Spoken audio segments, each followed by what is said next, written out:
Neo's coughing woke me up at 5 in the morning. I stumbled into the kitchen for a popsicle, opened the freezer, and a small frost-covered freezer bag fell out and hit the floor. Inside was a brass key, a parking receipt, and a strip of paper in Maelis' handwriting. For emergencies only. My hand just stopped. I stood there while everything stayed exactly the same, the refrigerator humming, the clock ticking, but nothing was the same at all. "Daddy? Is it the blue one?" Neo's voice from the hallway snapped me back. I closed my fist around the key. Yeah, buddy. Blue one. I grabbed a blue popsicle and walked to his room like I was walking through someone else's life. I sat on the edge of his bed and watched him suck on the popsicle. He looked so small in his rocket ship pajamas, so trusting. Then he said something that made my chest tighten.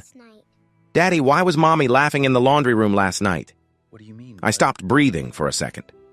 "What do you mean, bud?" She was whispering on the phone, by the washing machine, after my bedtime. Did she sound worried? No. Neo shook his head, his eyes innocent and honest. No, she sounded like cartoons. Like cartoons. Jesus Christ. That meant she sounded happy, light, playful, in a way I hadn't heard from her in months. "Mommy said it was work," he added, before sticking the popsicle back in his mouth. I looked at the family photo on his nightstand. Maelis looking at the camera. Me looking at Maelis. Always looking at Maelis. When I went back to our bedroom, she was waking up. Beautiful and warm and completely relaxed. "You're staring," she said. "You do that when you're calculating something." Maybe I forgot how to do the math. She smiled, not understanding. I almost asked about the key right then. Instead, I slipped it into my robe pocket. That scared me most. How easily I chose to wait, to turn my marriage into an investigation. Breakfast was a performance. Neo spilled cereal. Maelis wiped it up with practiced efficiency. I watched her hands, her wedding ring catching the light, her phone face down on the counter, her smile measured and perfect. "I have a late inventory meeting at the hospital tonight," she said casually, refilling my coffee. "Another late one?" You know hospitals. Nothing happens on time." She kissed the top of Neo's head. "Except emergencies," I said. She glanced up at me, and for just a fraction of a second, something flickered in her eyes. "What does that mean?" "Nothing. Just something I read." I used the word from the note deliberately. Emergency. Wanted to see if she'd flinch. She did, but only with her eyes. Later in my car, I examined the parking receipt. It was from a garage downtown. Timestamp, 11:42 p.m., 3 Thursdays ago. The night Maelis said she slept at the hospital because of a system outage. The garage was beneath the Orison, a luxury apartment building I'd helped design years ago. I opened our old text thread from that night. Her message, "Don't wait up. Love you. Kiss Neo for me." It sounded different now, like evidence. At my office, someone mentioned load-bearing walls. If one hidden support fails, everything above it shifts. My colleague Tovan found me afterward. "You look terrible. You okay? Do we still have the access database for the Orison project?" I knew things about that building. Service corridors, blind spots, the residents-only elevator that Maelis didn't know I knew. I got home early and found her in the laundry room. On the top shelf, hidden behind cleaning spray, a second toothbrush, still damp. "What are you doing in here?" "Laundry." You never do laundry on Tuesdays." Maybe I'm becoming unpredictable. We stared at each other. She stepped closer, touched my arm. First time in months, she'd initiated tenderness. But I felt it for what it was, strategy. At dinner, she was too attentive. Then Neo said something that made her spoon slip. "Mommy, did the man fix the singing pipe?" "What singing pipe?" I kept my voice calm. "The sink upstairs. I called maintenance." "We don't have maintenance." "I meant a plumber." "What's his name?" "Edrik." "Don't interrogate me in front of our son." She made it about my tone instead of answering. That night, while Maelis showered, her phone lit up. "Did he find it?" The contact. "Laundry service." Then another message. "The key. Check the freezer." The other person knew I might find it. This was deliberate. When she came out, I placed the brass key on the bed between us. Tell me which door it opens." Where did you get that? Where did you get that? From our freezer, next to our son's popsicles. You went through my things? It was in our kitchen. Her eyes filled with tears too quickly. It's not what you think. That sentence has never saved anyone. I was going to tell you, before or after he asked if I found it. She went pale. She confessed partially, felt lonely, started as messages, became confusing, tried to end it. She never said his name, only confessed what I could prove. How long? I asked. It doesn't matter. That means long. Please don't make me describe something that already destroyed me. It didn't destroy you, Maelis. It decorated you. You came home glowing. That line landed. She stopped crying. For 1 second, her mask slipped. Not grief, but irritation. Like I'd interrupted a script she'd been performing. The argument paused when Neo appeared in the hallway, clutching his stuffed whale. What does he mean? Is Mommy leaving again? Again. I looked at Maelis. What does he mean again? He's half asleep. Neo rubbed his eyes. The tall man carried my backpack. The words were so simple, so devastating. Where did he carry I knelt in front of my son, my hands shaking. Where did he carry it, buddy? To the shiny house. Mommy said it was our secret hotel. The affair had involved my son. They'd taken Neo near this man, made him keep secrets. My pain changed into something colder, something protective and dangerous. The next night, Maelis said she was going to her sister's to think. I waited until she left, then followed from a distance. She drove straight to the Orison. I watched her enter through the residence elevator. Then I walked to a side access door and pulled out the brass key. It fit perfectly. The door opened, and I stepped into a corridor I'd designed years ago. I knew exactly where the security cameras didn't reach because I'd helped place them. I heard Maelis' voice through a service grate. Soft, intimate, tired. Then a man's voice answered. He found the key. Then stop protecting him. You don't understand. Edrik is not cruel. No, that's why this has been easy. The words hit me like a physical blow. I absorbed them, processed them, then kept moving. I followed their voices to apartment 1704. The door was slightly open. Inside, I saw objects that didn't belong in a stranger's apartment. Neo's spare jacket, a blue plastic dinosaur cup, Maelis' missing scarf. This wasn't a fling apartment. This was a second home. On the entry table sat a framed photo turned face down. I picked it up and turned it over. The photo showed Maelis, Neo, and a man at a children's play center. Neo was smiling. Maelis was wearing her wedding ring. The man's face had been scratched out with a key. You shouldn't be here. I turned. Maelis stood in the living room doorway, and for the first time since this started, she wasn't performing. She was terrified. Neither should my son's cup. Edrik, please. Say his name. A bedroom door opened behind her. I finally saw him. Not a co-worker, not a stranger. Varen Holt, my former business partner. The man who disappeared 2 years ago after a financial scandal I took the blame for to protect our firm. He smiled like he'd been expecting me. You always did know how to find the hidden entrance, Edrik. I moved forward, but Maelis stepped between us. And then she said the sentence that broke everything. Don't. He's Neo's emergency guardian. I stopped, looked from Maelis to Varen to the blue cup on the counter. Varen placed a folder on the table. The cover read, Temporary Custody Petition.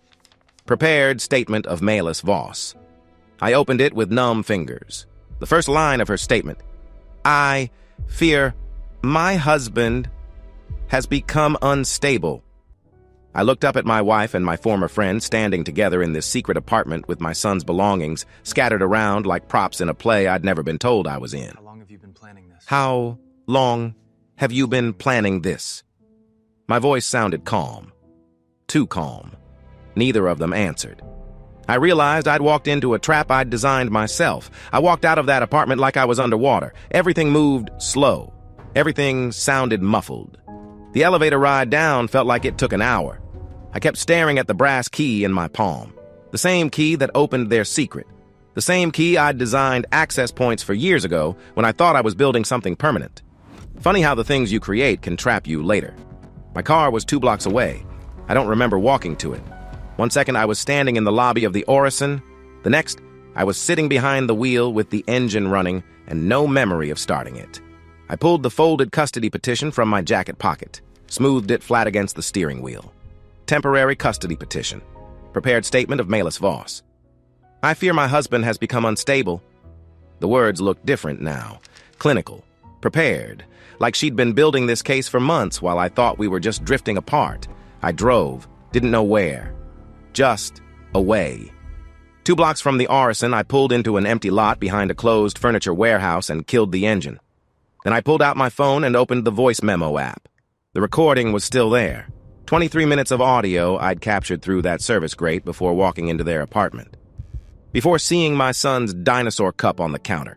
Before learning that Varen Holt, the man I'd protected, the man I'd taken the fall for, had been named Neo's emergency guardian without my knowledge. I pressed play. Varen's voice filled the car first. Smooth. Confident.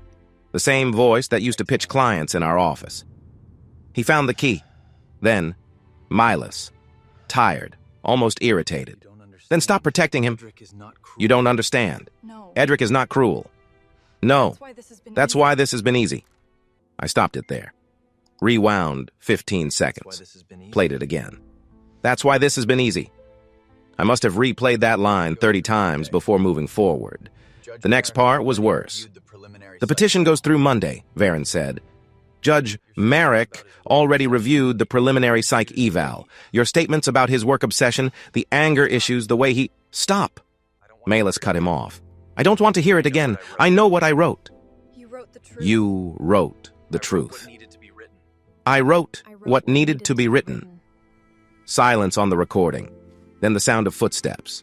A door opening and closing. Varen again. When this is done, we can finally stop hiding. Neo will be safe. You'll be safe. That's what matters. And Edrik? Edrik will do what he always does. He'll rebuild. He's good at that. I sat there in my car in that empty lot and felt something crack open inside my chest. Not my heart. Hearts break clean. This was something structural. Something load-bearing. I played the recording 3 more times. Then I opened my contacts and scrolled to a name I hadn't called in 2 years. Marcus Feng. Private investigator. I'd used him once for a client background check when we were vetting a potential investor. He was thorough, discreet, expensive. I dialed. He picked up on the second ring. This is Feng. Marcus, it's Edrik Voss. We worked together on the Caldwell investment review. I remember. What do you need? No small talk. I like that about him. I need you to dig into someone. Deep. Everything you can find. Current identity, financial records, legal documents, medical guardianship paperwork. Who's the target? Varen Holt. Used to be my business partner. Disappeared 2 years ago after a financial scandal. He's back now. Different name, probably. And he's listed as my son's emergency medical guardian on documents I never signed. Silence on the other end. Then, that's heavy. This is personal. Very.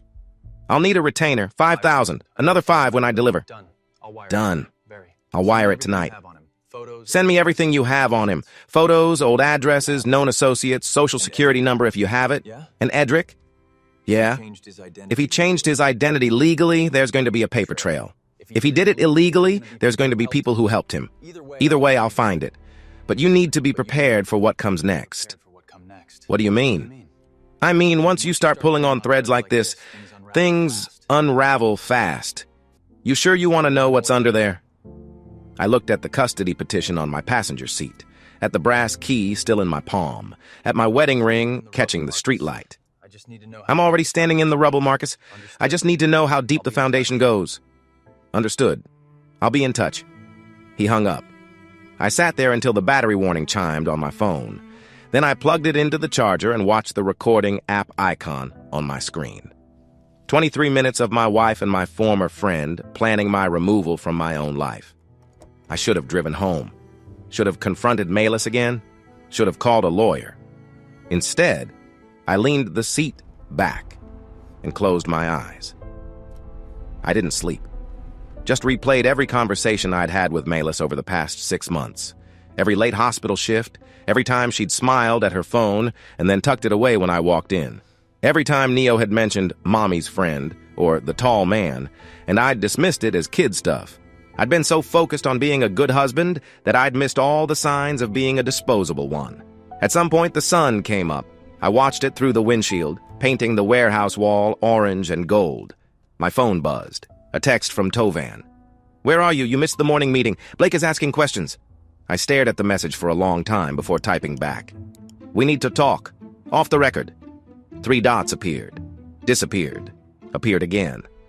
"My place tonight. 7 p.m. Don't bring your phone." Don't bring your phone. So he knew. Or suspected. Or had been waiting for me to figure it out. I started the engine and pulled out of the lot. As I drove past the Arson on my way back across town, I looked up at the 17th floor. At the window that belonged to apartment 1704. The curtains were open now. I could see movement inside. My son's jacket hanging on a chair. Maelis pouring coffee in a kitchen I'd never been invited into. Varen sitting at a table reading something on a tablet. They looked like a family, and I looked like the stranger watching from outside. I drove home to our empty house, mine and Maelis' house, the one with Neo's toys scattered across the living room and family photos on every wall, and I walked through rooms that suddenly felt like evidence. Evidence that I'd built my entire life on a foundation I'd never actually inspected. That night, before driving to Tovan's place, I sat in Neo's room and looked at his drawings on the wall. Every single one showed our house, and in every single one, there was a black figure standing outside the windows. He'd been trying to tell me. My 6-year-old son had been trying to tell me that something was wrong, and I'd been too busy trying to save my marriage to see it. I took one drawing down, folded it carefully, put it in my wallet next to the photo of Neo's first day of kindergarten.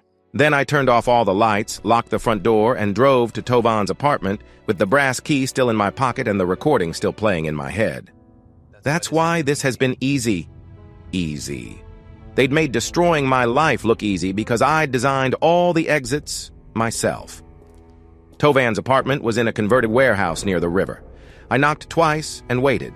He opened the door without saying anything, just stepped aside and let me in.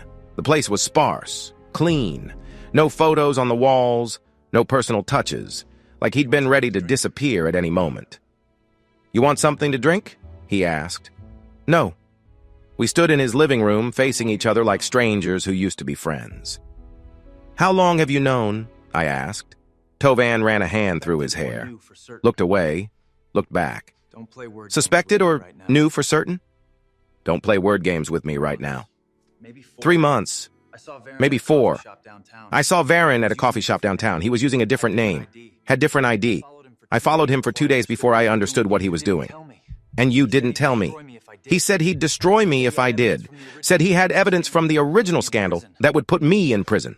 Real evidence this time. Not the stuff you took the fall for. Tovan sat down on his couch, put his head in his hands. "I'm sorry, Edrik. I've been terrified for months. Every time my phone rang, I thought it was him with another demand, another piece he wanted me to move on his chessboard. I felt something cold settle in my stomach. What did he make you do? Small things at first. Forwarding emails, scheduling conflicts so you'd miss certain meetings, making sure you stayed late at the office on specific nights so Maelis could..." He stopped, swallowed hard. "So she could take Neo to that apartment without you knowing. You helped him manipulate my schedule. You helped him steal time with my son." Yes. One word. Flat. Honest. I should have been angry. Should have grabbed him. Should have done something violent and immediate. Instead, I just felt tired. "Tell me everything you know about the guardianship paperwork." Tovan looked up. "What guardianship paperwork?" "Varen is listed as Neo's emergency medical guardian. Documents signed 18 months ago. Did you know about that?" His face went completely white. "No. Jesus Christ, no. Edrik, I knew about the affair. I knew he was using Maelis somehow. But medical guardianship, that's not manipulation. That's planning. That's kidnapping prep." We stared at each other. Then Tovan stood up and walked to a drawer in his kitchen, pulled out a folder. "I started keeping records 3 weeks ago. Everything I could find on Varen's new identity. Financial transactions, property records. I was going to give these to you eventually. I just didn't know how to start that conversation without admitting what I'd done. He handed me the folder. Inside were printouts, bank statements under the name Varon Kolos, lease agreements for apartment 1704 at the Orison, receipts from a pharmaceutical supply company I'd never heard of, and a business card for a lawyer who specialized in emergency custody cases. He's been preparing for this for over a year, I said quietly. Looks that way. I left Tovan's apartment without saying goodbye, drove home, waited. 2 days later, Marcus Feng's report landed in my email at 6:47 in the morning. The subject line, "Your foundation has termites." I sat in my car in the office parking lot and opened the attachment.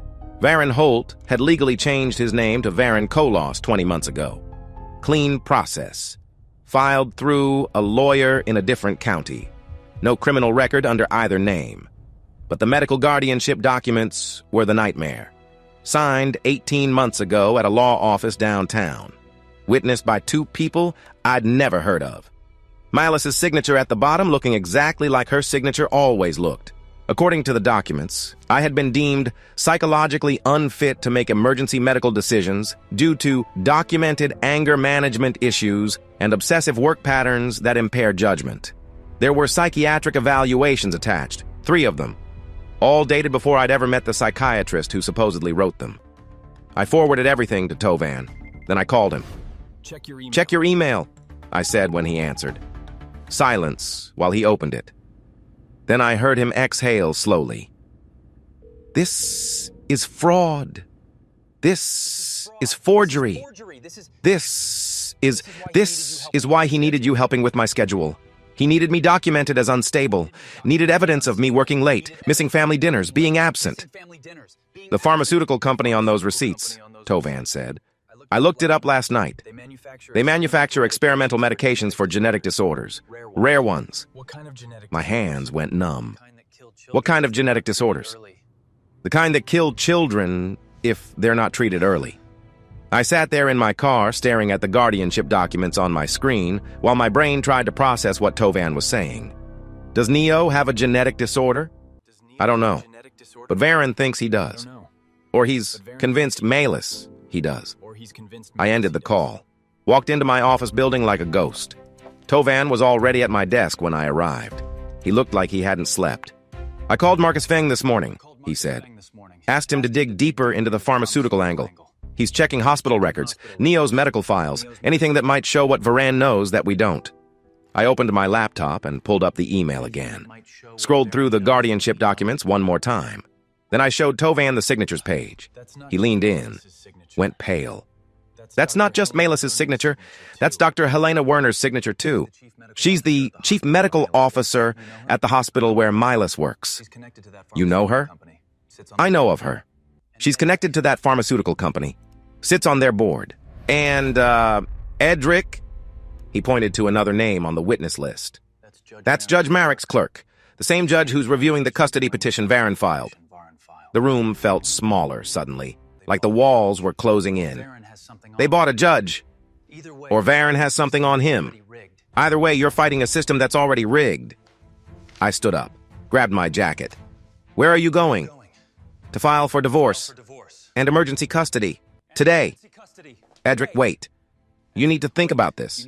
If you move now, they'll accelerate their timeline. You'll lose access to Neo before you can build a defense. I've already lost access. I just didn't know it yet. I filed the paperwork at 2:15 that afternoon. Divorce petition. Emergency custody request.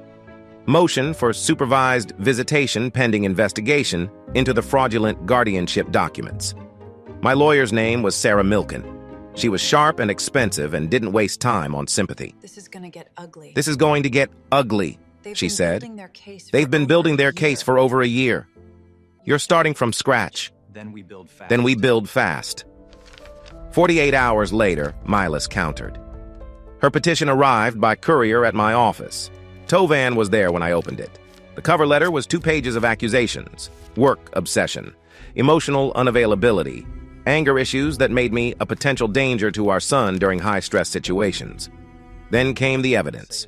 Audio clips. 3 of them. The first was my voice from the night I confronted them in apartment 1704, cut and slowed. My words, "say his name," sounded threatening, violent. The second was from an argument Maelis and I had 6 months ago about missing Neo's school play. She'd edited it to remove her voice entirely, left only me saying, "I don't have time for this right now." The third was the worst. It was me talking to Neo at bedtime 2 weeks ago, telling him a story about a dragon who protected his castle from invaders. They'd cut it to make the dragon sound like me. The invaders sound like people trying to help. Made my bedtime story sound like I was teaching my son to be paranoid and violent. Tovan listened to all 3 clips without saying anything. When they finished, he looked at me with something like fear in his eyes. "They're not trying to win custody, Edrik. They're trying to make you sound insane." The court's response came the next morning. Psychological evaluations ordered for all 3 of us. Mandatory, starting next week. Supervised visitation only until evaluation's complete. Temporary restraining order preventing me from approaching the Orison or contacting Varon Kolos directly. I read the order 3 times before I understood what it meant. They'd turned my son's home into territory I wasn't allowed to enter. They'd turned my investigation into harassment. They'd turned my love for Neo into evidence of instability. And I had 7 days to prove I wasn't the villain in a story they'd been writing for 18 months. The first text came at 3:17 in the morning. Unknown number. "Please don't destroy the only protection he has." I stared at the screen in the dark, sat up in bed, read it again. Maelis. Had to be Maelis. I didn't reply, just screenshot it. Forwarded it to Sarah Milken with a message. "Document this." The next night, 2:43 a.m. "You don't understand what's at stake." I typed out a response. Something angry. Something that would hurt. Then, I deleted it. Typed another one. Deleted that too. Instead, I got dressed and drove. The Orison looked different at 4 in the morning. Empty. Dead. Like a monument to every stupid decision I'd ever made. I parked 2 blocks away. Walked. Used the brass key on the side entrance. The service corridor was dark, except for emergency lighting. I found the old storage unit, room S17, the one I designed years ago when this place was just blueprints and possibilities. The key worked. Inside was nothing. Just empty metal shelves, concrete floor, dust. I stood there like an idiot waiting for answers that weren't coming. My phone buzzed. 3:51 a.m. "He's dying, Edrik. That's what you don't know. That's what I couldn't tell you."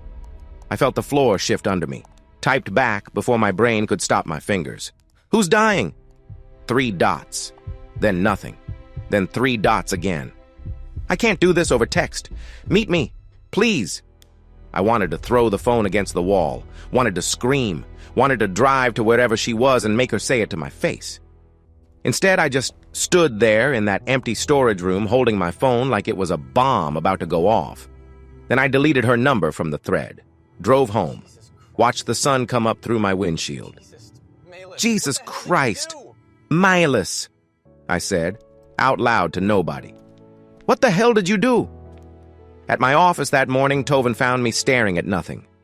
"You look worse than yesterday," he said. "That's actually impressive." Maelis is texting me.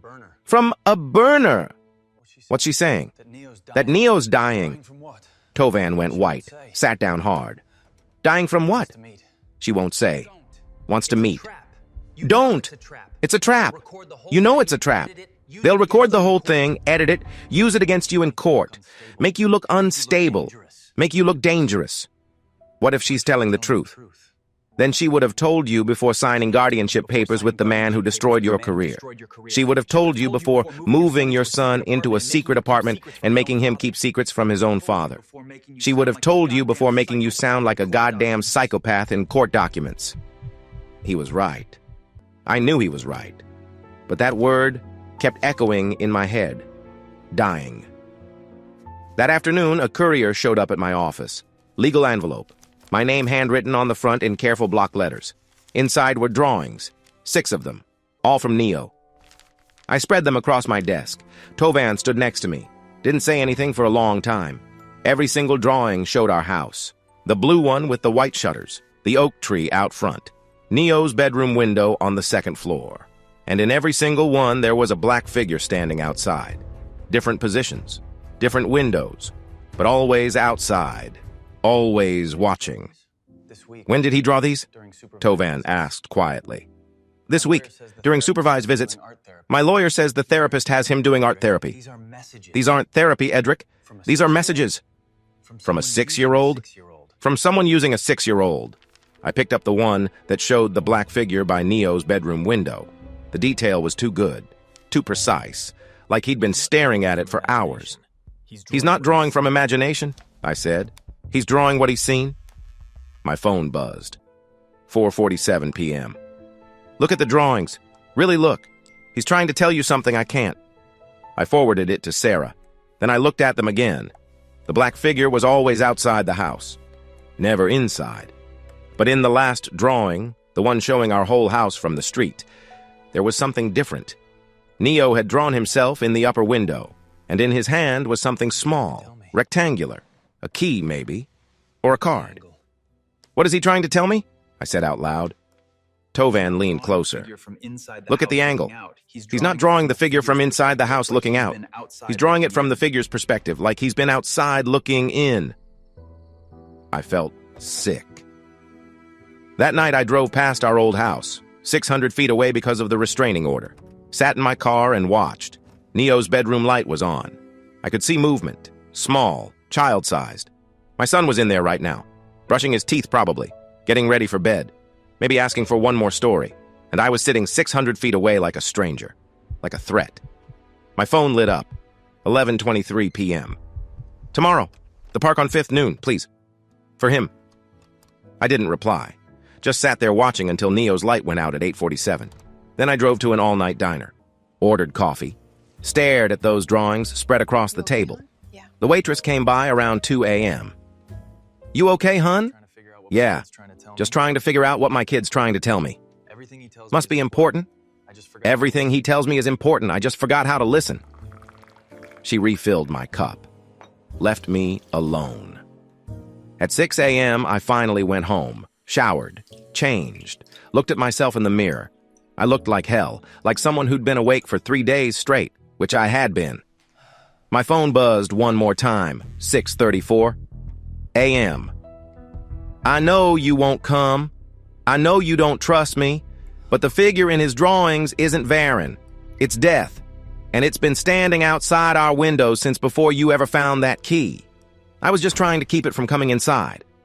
I read it 5 times. Then I called Sarah Milken. I need you to subpoena Neo's complete medical records. Every test, every scan, every doctor visit since he was born. I need them today. Edrik, that will take today. I don't care what it costs. I need them today. What's going on? Maelis says he's dying, and I need to know if she's lying or if I've been fighting the wrong battle this entire time. Silence on the other end. Then, I'll make some calls. I hung up, looked at the drawings again. The black figure wasn't random. It was always standing exactly where I used to stand when I'd come home late from work. When I'd look through Neo's window to see if he was still awake. When I'd check the kitchen window before coming inside. The black figure wasn't Varen. It was me. And my son had been drawing it for months, drawing me like I was the danger. Like I was the thing standing outside trying to get in. Fuck, I whispered to the empty room. What have I done? The psychologist's office was on the 3rd floor of a building downtown. I sat in the waiting room staring at my hands. They wouldn't stop shaking. Sarah had called the night before with instructions. Be honest but measured. Answer what she asks. Don't volunteer information. Don't get defensive. And for God's sake, Edrik, don't lose your temper. I won't. You say that now. But she's going to ask about the night you broke into the Orison. She's going to ask about the recordings. She's going to make you sound like you were stalking your own wife. I was investigating fraud. That's what you tell yourself. That's not what it looks like on paper. The receptionist called my name. I stood up. My hands were still shaking. Dr. Miriam Castellanos was in her 50s. Sharp eyes. No wedding ring. She gestured to a chair across from her desk without smiling. Mr. Voss, thank you for coming. Court ordered. Not exactly optional. No, I suppose it's not. She opened a folder.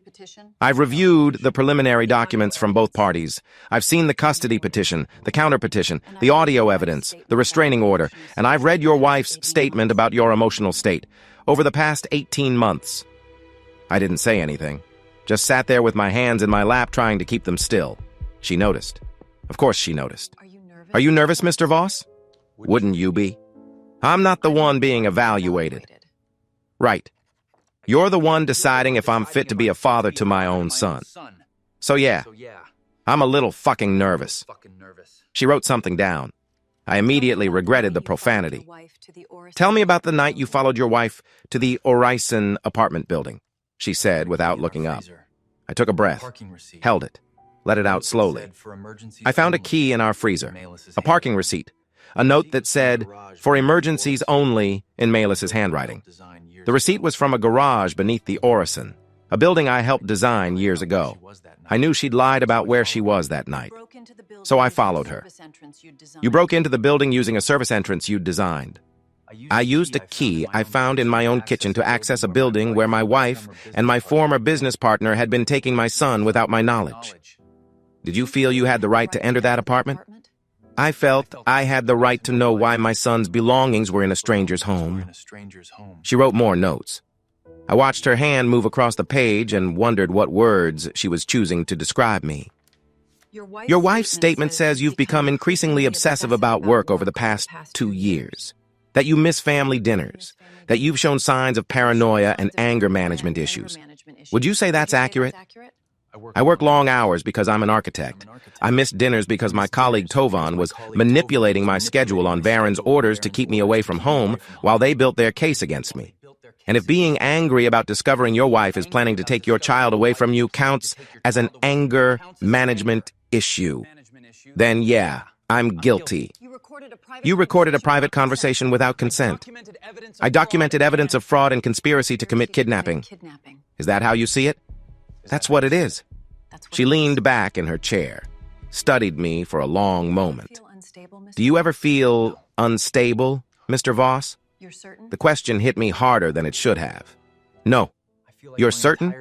I feel like my entire life has been systematically dismantled by people I trusted.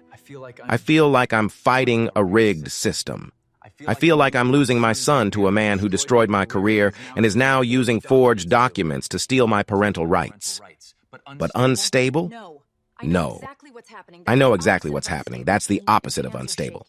And yet your hands are shaking. I looked down. She was right. That's exhaustion. I haven't slept more than 3 hours at a time in 2 weeks. Why not?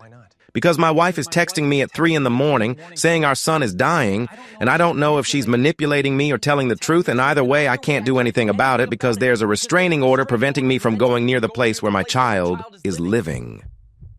I said it all in one breath. Felt it pour out like something that had been building pressure for days. Dr. Castellanos wrote for a long time without speaking. Then, do you believe your son is in danger? I don't know. That's what terrifies me. I don't know what's real anymore. That must be very difficult. It's destroying me. The session lasted another 40 minutes. She asked about my childhood, my relationship with Maelis before the affair, my work habits, whether I'd ever been violent. I answered everything as calmly as I could, but my hands never stopped shaking. When it was over, she stood and shook my hand. Thank you for your honesty, Mr. Voss. My evaluation will be submitted to the court within 10 business days.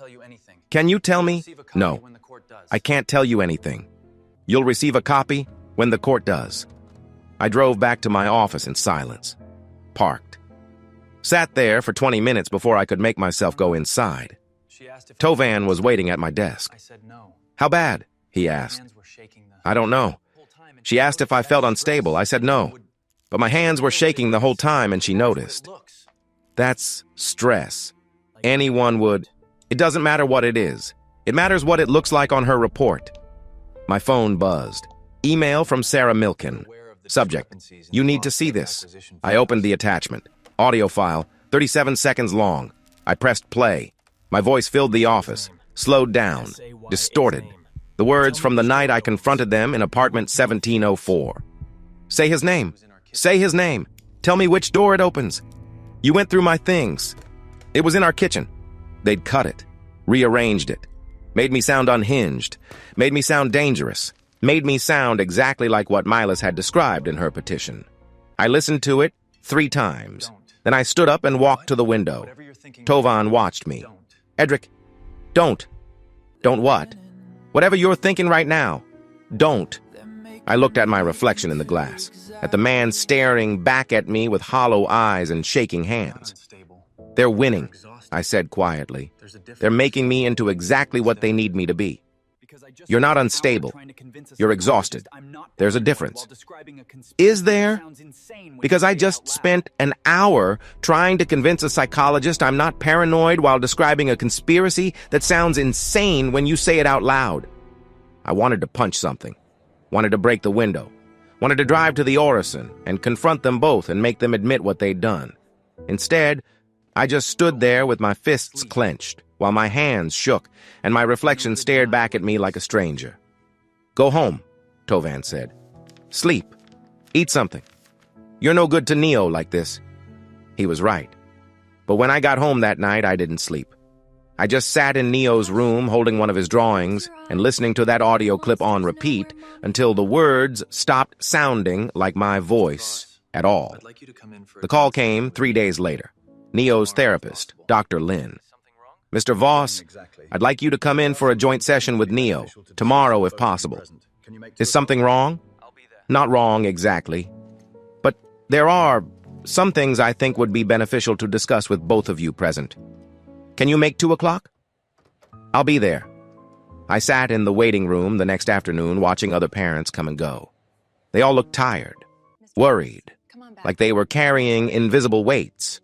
I wondered if I looked like that too. Dr. Lin opened the door. Young, maybe 35, kind eyes. Mr. Voss, come on back. Neo's already here. My son sat at a small table with crayons and paper spread out in front of him. He looked up when I walked in and smiled. God, that smile. Hi, Daddy. Hey, buddy. I sat down across from him. What you drawing? Dr. Lin said we could draw together today. That sounds good.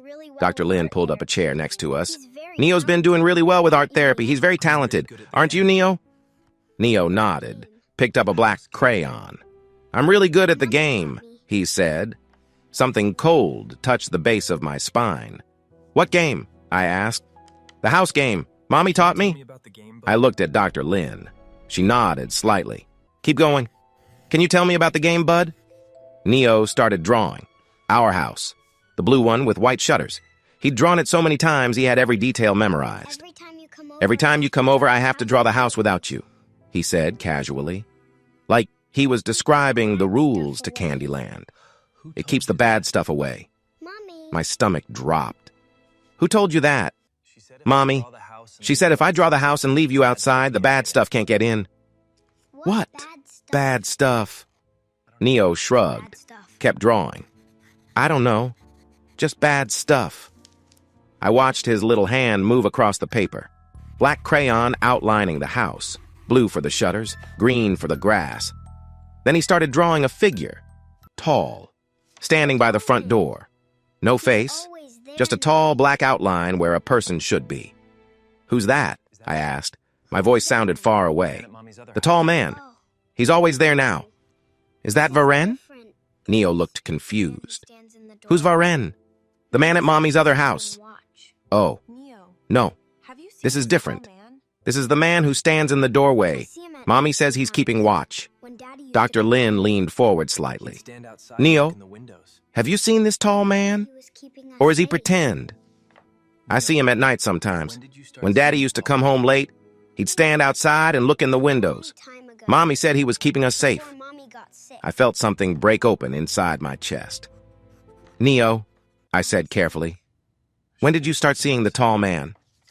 A long time ago, before Mommy got sick. Mommy's sick? Neo nodded, drew a flower next to the house. She takes lots of medicine now. The tall man brings it. I looked at Dr. Lin. She was writing notes, fast. Mr. Voss, she said quietly, can I speak with you outside for a moment? We stood in the hallway. Through the observation window, I could see Neo still drawing. "How long has he been talking about this tall man?" I asked. 3 weeks, since the supervised visit started. At first I thought it was symbolic, a child's way of processing the separation. But the level of detail... She paused. "Mr. Voss, is your wife ill?" "I don't know. She's been texting me saying Neo is dying, but I thought she was manipulating me." "Has Neo shown any signs of illness?" "Not that I've seen. But I've only seen him twice in 3 weeks for supervised visits." Dr. Lin looked back through the window. "I'm going to recommend in my report that Neo have a complete medical evaluation, independent from whatever doctors your wife has been using. Something here doesn't add up." That night, I drove to a bar I hadn't been to in years. Ordered whiskey, drank it, ordered another. I kept seeing Neo's face, the casual way he'd said, "Mommy taught me the game." Like it was normal. Like every 6-year-old learned to draw their father as a threat. By the 4th drink, I'd stopped counting. By the 6th, I was thinking about driving to the Orison and breaking down the door to apartment 1704 and demanding answers I probably wouldn't believe anyway. By the 8th, I was just thinking about Neo's little hand drawing that faceless figure over and over and over. I paid, walked to my car, sat behind the wheel, started the engine, pulled out of the parking lot going too fast. The road curved ahead. I knew that curve, knew there was a guardrail, knew if I just kept the wheel straight and didn't turn, I'd... Headlights, horn blaring. I swerved, missed the guardrail by inches, pulled over, sat there shaking. My phone rang. Tovan. "Where are you?" he asked. "I don't know. Edrik, tell me where you are right now." I looked around, read a street sign. He showed up 20 minutes later, took one look at me and took my keys. "Get in the passenger seat." I did. He drove me to his apartment, made coffee, sat me down on the couch. "You can't do this," he said. "You can't fall apart now. Not when they're watching everything you do." He said Mommy taught him the game. "What game?" "Drawing the house without me. Drawing me is the danger. She's been teaching him to fear me for months, and I didn't even know." Tovan sat down across from me, rubbed his face with both hands.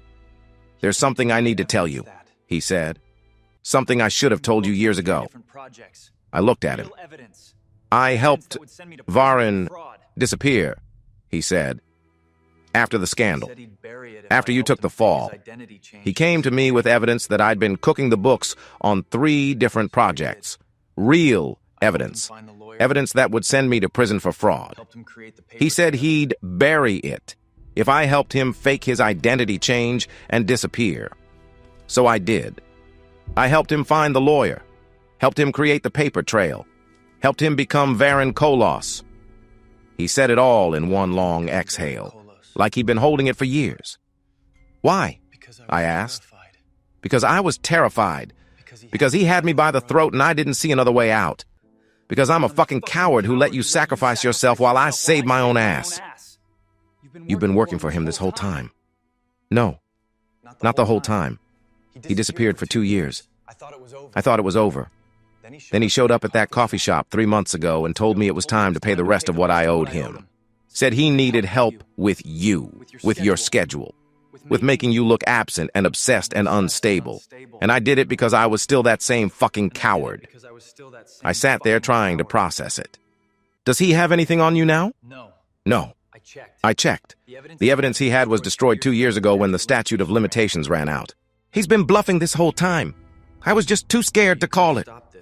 "So you could have stopped this. You could have warned me months ago." "Yes. One word. Flat. True. I should have hit him. Should have thrown him out. Should have walked out and never spoken to him again. Instead, I just sat there, feeling nothing."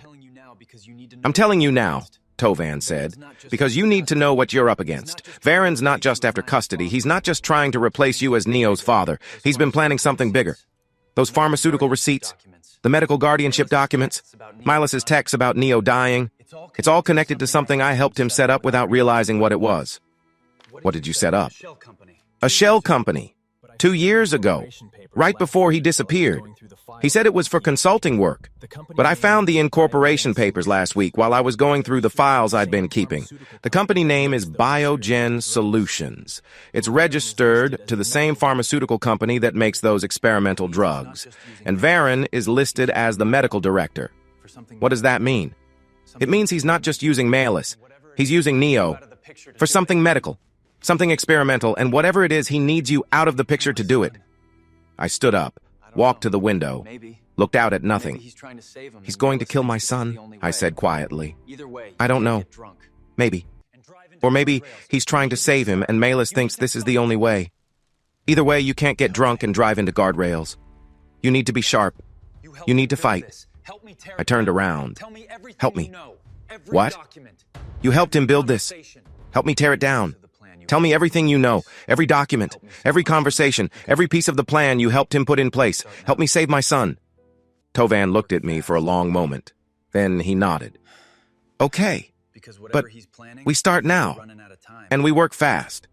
Because whatever he's planning, I think we're running out of time. Tovan called me at 6 a.m. 2 days later. Maelis is at the hospital, scheduled tests. She'll be there until at least 3 this afternoon. How do you know that? Because Varen texted me asking me to reschedule your afternoon meeting so you wouldn't leave early. He still thinks I'm working for him. I sat up in bed. So apartment 1704 is empty? For the next 8 hours. Maybe 9 if the tests run long. This is your window, Edrik. If you're going to find whatever he's hiding in there, it has to be now. I was in my car 20 minutes later. The Orison looked the same as always. I parked in the garage, used the brass key on the service entrance one last time. The corridor was empty. I made my way to apartment 1704. Listened at the door for a full minute. Nothing. I tried the brass key. It didn't fit this lock, but the door wasn't locked. I pushed it open slowly, stepped inside. Maelis, I called out, just in case. Silence. The apartment felt different without them in it. Smaller, like a stage set, waiting for actors. I walked through the living room, past Neo's jacket still hanging on the chair, past the blue dinosaur cup on the counter. The master bedroom was at the end of the hall. Inside, the closet door was open. I'd seen this closet before. Standard builder's model. Nothing special. But when I stepped inside and pushed aside the hanging clothes, I saw something that made my heart stop. A door. Narrow. Painted the same color as the wall so it disappeared if you weren't looking for it. A door I'd never designed. I pulled it open. Behind it was a small room, maybe 6 feet by 8 feet. No windows. Medical files lined one wall. Stacked on metal shelving, hundreds of them. USB drives in labeled plastic cases filled another shelf. And in the center of the room sat a single office chair facing a monitor. The screen was on, playing a video on loop. I sat down in the chair and watched. Maelis, younger, maybe 2 years ago, sitting in what looked like a hospital room, crying so hard she could barely speak. Just keep him safe, she said to whoever was filming. I don't care what it costs. I don't care what you have to do, just keep him safe. Don't let the world swallow him like it swallowed everything else. The video cut. Started again from the beginning. Just keep him safe. I don't care what it costs. I watched it 3 times before I could make myself look away. Then I started going through the files. Medical records, all for Neo. Tests I'd never authorized. Scans I'd never seen. Blood work dating back to when he was 2 years old. Genetic analysis, chromosome mapping, protein markers, and a diagnosis I didn't understand. Hereditary alpha-tryptosemia syndrome. Progressive, degenerative. Fatal without treatment. My hands shook as I flipped through the pages. Treatment protocol, experimental, not FDA approved. Drug name, tryptase suppression compound 7. Manufactured by Biogen Solutions. Varen's company. Side effects, liver damage, kidney stress, autoimmune response, psychological changes. I pulled out my phone, started taking pictures, every page, every document, every USB drive label. Then I opened the first USB drive on the computer. Video files, dozens of them. I clicked on one dated 6 months ago. Varen's voice, speaking to someone off camera. The treatment is working, but we need to increase the dosage. His tryptase levels are still elevated. If we don't get them under control by his 7th birthday, the cascade effect will be irreversible. A woman's voice. Dr. Helena Werner, the hospital CMO. The dosage you're proposing would put his liver function at critical risk. We'd need to monitor him 24/7. That means residential treatment. That means removing him from the father's custody entirely. That's already in motion. The petition goes to court in 3 weeks. And if the father fights it, he won't have grounds to fight. Not once we document his instability. Not once we show the court he's a danger to the child's medical treatment plan. Maelis has been perfect. Every audio clip we need, every documented absence, every piece of evidence that shows he cares more about his career than his dying son. I stopped the video. Sat there staring at the screen. My son was dying. Varen was treating him with experimental drugs. Maelis had been told this was the only way to save him. And I'd been made into the villain who would stop the treatment by fighting for custody. I copied every file onto my phone, took pictures of the medical records, documented everything. Then I left the room and walked back through the apartment one more time. In the kitchen, I noticed something I'd missed before. A calendar on the refrigerator. Maelis' handwriting marking off days. The last marked day was circled in red, 2 weeks from today. Next to it, she'd written, "Residential begins." They were planning to take Neo somewhere I couldn't reach him. Somewhere Varen could increase the dosage without my interference. I took a picture of the calendar. Then I walked out of apartment 1704 and headed for the service corridor. That's when I saw it. Fresh tool marks on one of the load-bearing columns. The kind of marks you make when you're cutting into structural steel. I knelt down, ran my fingers over the gouges. Someone had been systematically weakening this column. And the one next to it. And probably others I couldn't see from here. This building, the building I'd designed, the building I'd made sure was safe and solid and permanent, was being sabotaged by Varen, the man who knew exactly which supports to cut, exactly how to make it look like normal wear and tear, exactly how to time the collapse. I pulled out my phone and took pictures of every mark, every cut, every weakened joint. Then I got the hell out of that building. Sat in my car in the parking garage and tried to breathe. My son was dying. My wife thought she was saving him. And the man treating him was planning to bring down the entire building around us. I called Tovan. "I found it," I said when he answered. "I found everything. Medical files, video evidence. And Tovan, he's sabotaging the building, the load-bearing columns. He's going to bring down the Orison." Silence on the other end. Then, Jesus Christ, when? I don't know, but soon. Maelis has a date circled on her calendar. 2 weeks from now. That's when they start residential treatment for Neo. You think he's planning to collapse it before then? I think he's planning to collapse it and make it look like an accident. Collect the insurance. Disappear with Maelis and Neo while everyone thinks they died in the collapse. That's insane. Is it? He faked his own disappearance once already. He's got a new identity, a shell company, millions in pharmaceutical research funding. All he needs is to erase the old life completely. And what better way than to make it look like we all died when a building I designed failed catastrophically? I heard Tovan exhale slowly. What do? We go to Sarah. We show her everything. We get an emergency hearing. And we get Neo out of that apartment before Varen executes whatever the hell he's planning. And if the judge doesn't believe us, then we go to the police, the fire marshal, the building inspector, anyone who will listen. Because in 2 weeks, Varen Holt is going to kill everyone in that building. And my son is living on the 17th floor. Sarah Milken sat across from me in her office with 3 manila folders spread on the desk between us. Her expression told me everything before she opened her mouth. The reports came back, she said. I'd been waiting for this for 2 weeks. 2 weeks of supervised visits where Neo drew his careful pictures and avoided looking at me directly. 2 weeks of sleeping, 3 hours a night and waking up with my hands already shaking. 2 weeks of watching the calendar count down toward that red-circled date, residential treatment, while I tried to build a case against a man who'd been planning this for 2 years. Let me guess, I said. I'm unstable. Actually, no. Your evaluation is clean. Dr. Castellanos notes acute stress consistent with someone experiencing a contentious divorce and custody battle. She does mention possible paranoid ideation regarding the conspiracy theories about your former business partner, but she acknowledges that your claims have documentary support. Overall, she doesn't consider you a danger to your son. So that's good. I felt something unclench in my chest. It would be. So that's good. It would be. Except Maelis' report is worse than I expected, and Neo's is a nightmare. She slid the first folder toward me. Maelis' psychological evaluation. 14 pages. I flipped through it while Sarah talked. Heavy anxiety medication used dating back 18 months. Documented depressive episodes. Evidence of being under extreme psychological duress from an outside party. Dr. Castellanos believes Maelis may be suffering from a form of coercive control. She's recommending immediate psychiatric intervention and supervised visitation only. Wait, they're restricting her access too? For now, until she can demonstrate she's making decisions independently and not under Varen's influence. The problem is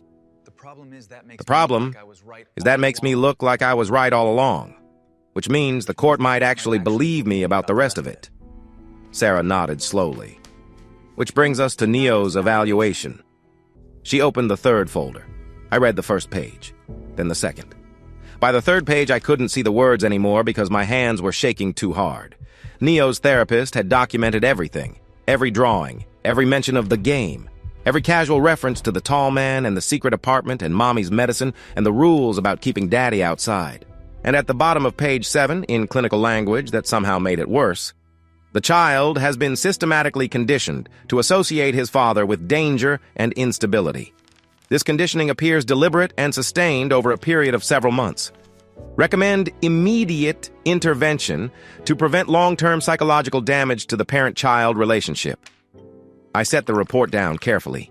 My hands were shaking so badly I almost knocked over Sarah's coffee. He doesn't trust me anymore, I said quietly. My own son has been taught not to trust me. The good news is Dr. Lin recognizes it's not organic. It's learned behavior. That means it can be unlearned. But Edrik, you need to hold it together. The court is going to order family therapy. You'll have more access to Neo, not less. But you have to stay stable. You have to keep showing up. You have to prove every day that you're not the man Maelis and Varen tried to make you into. I nodded, stood up, walked to her window, and stared out at nothing. There's something else, Sarah said behind me. The building inspector went to the Orison yesterday after we filed your structural sabotage report. Varen had already repaired the damage to the load-bearing columns, covered his tracks. There's no evidence of tampering now. He knew we were coming. How? I don't know. But someone tipped him off. Someone in the court system, maybe. Or someone with access to our filings. Either way, without physical evidence of sabotage, that part of our case just disappeared. I turned around. So we have medical fraud. We have coercive control. We have forged documents. But we don't have proof he was planning to bring down a building full of people. No, we don't. And Neo still lives on the 17th floor. For now. But with Maelis' evaluation, the court might move him to temporary foster care until... No, foster care is not an option. He's already been through enough.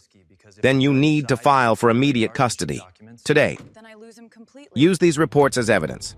Argue that you're the only stable parent and that Neo needs to be removed from Varen's influence immediately. It's risky because if the judge sides with the temporary guardianship documents, then I lose him completely, I understand. I left Sarah's office with all 3 folders under my arm and drove straight to my office building like I was on autopilot. Tovan met me in the lobby. How bad? Mixed. I'm clean. Maelis is a wreck. Neo's been brainwashed. And Varen already fixed the columns, so we can't prove sabotage. Fuck. Yeah. We rode the elevator in silence. When the doors opened on the 7th floor, my boss was standing right there waiting. Blake Morrison. Gray suit, gray hair, gray expression. Edrik. My office. Now. Tovan glanced at me. I shook my head slightly. He walked away. I followed Blake down the hall to his corner office. He closed the door behind us and pointed to a chair. I sat. You've missed 8 days of work in the past 3 weeks, Blake said without sitting down. You've blown off client meetings. You submitted incomplete drawings on the Riverside project. Your team says you're distracted and short-tempered.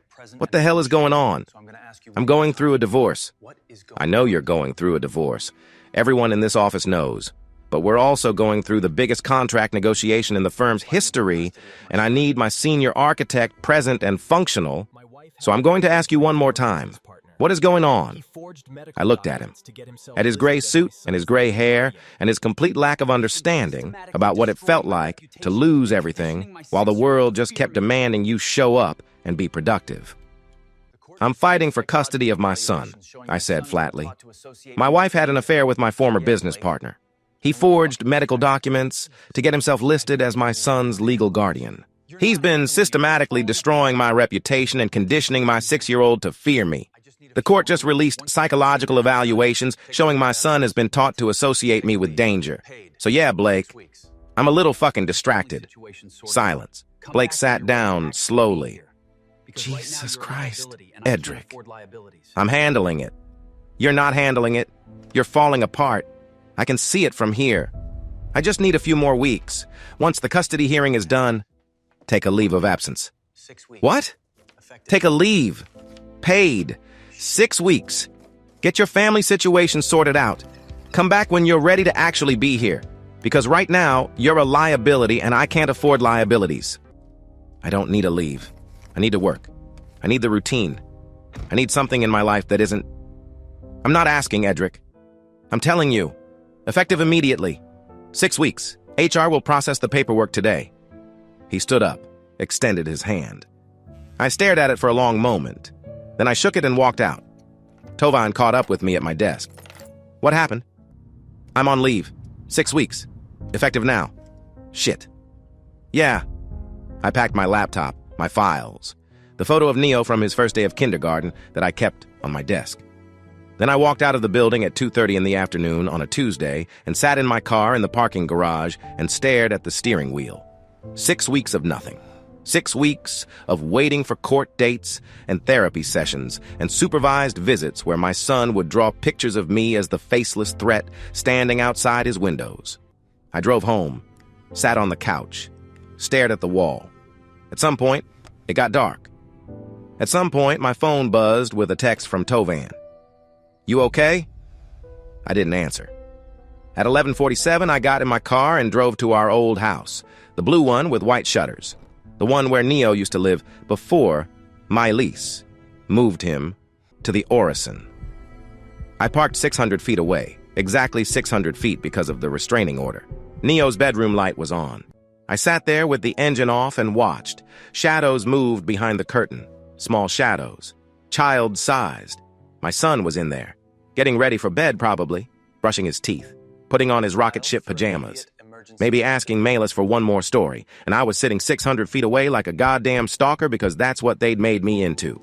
I pulled out my phone, opened the photos from the hidden room, scrolled through the medical files, the video of Maelis crying, the USB drive labels, the evidence that should have saved everything. But it hadn't saved anything. It had just given me more information to process while my life kept unraveling. Neo's light went out at 8:47. I sat there for another hour. At some point, I started wondering if maybe they were right. If maybe I was the unstable one. If maybe a stable father wouldn't be sitting in his car in the dark watching his son's bedroom window. Like this was normal behavior. A stable father would have fought harder, would have seen the signs earlier, would have protected his son, instead of being so busy designing buildings that he missed the fact that his own family was being dismantled, piece by piece. A stable father wouldn't have hands that shook all the time, wouldn't have lost 8 days of work, wouldn't have almost driven into a guardrail while drunk. Maybe they hadn't made me into something I wasn't. Maybe they'd just revealed what I'd always been underneath. A man who built things for other people while his own foundation crumbled. A man who was so good at designing structures that he never noticed his own life had no load-bearing walls left. I started the car, drove home, sat in Neo's empty bedroom until the sun came up. Then I called Sarah Milken and told her to file for immediate emergency custody. Because stable or not, dangerous or not, paranoid or not, I was still his father. And I wasn't going to sit 600 feet away watching his bedroom light anymore. The supervised visit room smelled like cleaning solution and cheap coffee. I sat at the small table waiting for Neo while the court-appointed supervisor, some woman named Janet with kind eyes and a clipboard, watched from the corner. Sarah had filed the emergency custody motion 2 days ago. The hearing was set for next week. 1 week to prove I wasn't the unstable father they'd spent 18 months creating. The door opened. Neo walked in holding Dr. Lynn's hand. He looked smaller than last time. Thinner maybe. Or maybe I was just seeing him differently now that I knew he was dying. "Hi, Daddy." "Hey, buddy." I kept my voice steady, casual, like my hands weren't shaking under the table. "You want to draw today?" Dr. Lynn said I could bring my own pictures this time. He had a folder tucked under his arm. He set it on the table between us and opened it carefully. Inside were more drawings. Our house, the black figure, the same images he'd been producing for weeks. But tucked in the back, folded small and careful, was something different. Neo glanced at Janet in the corner, then at Dr. Lynn standing by the door, then back at me.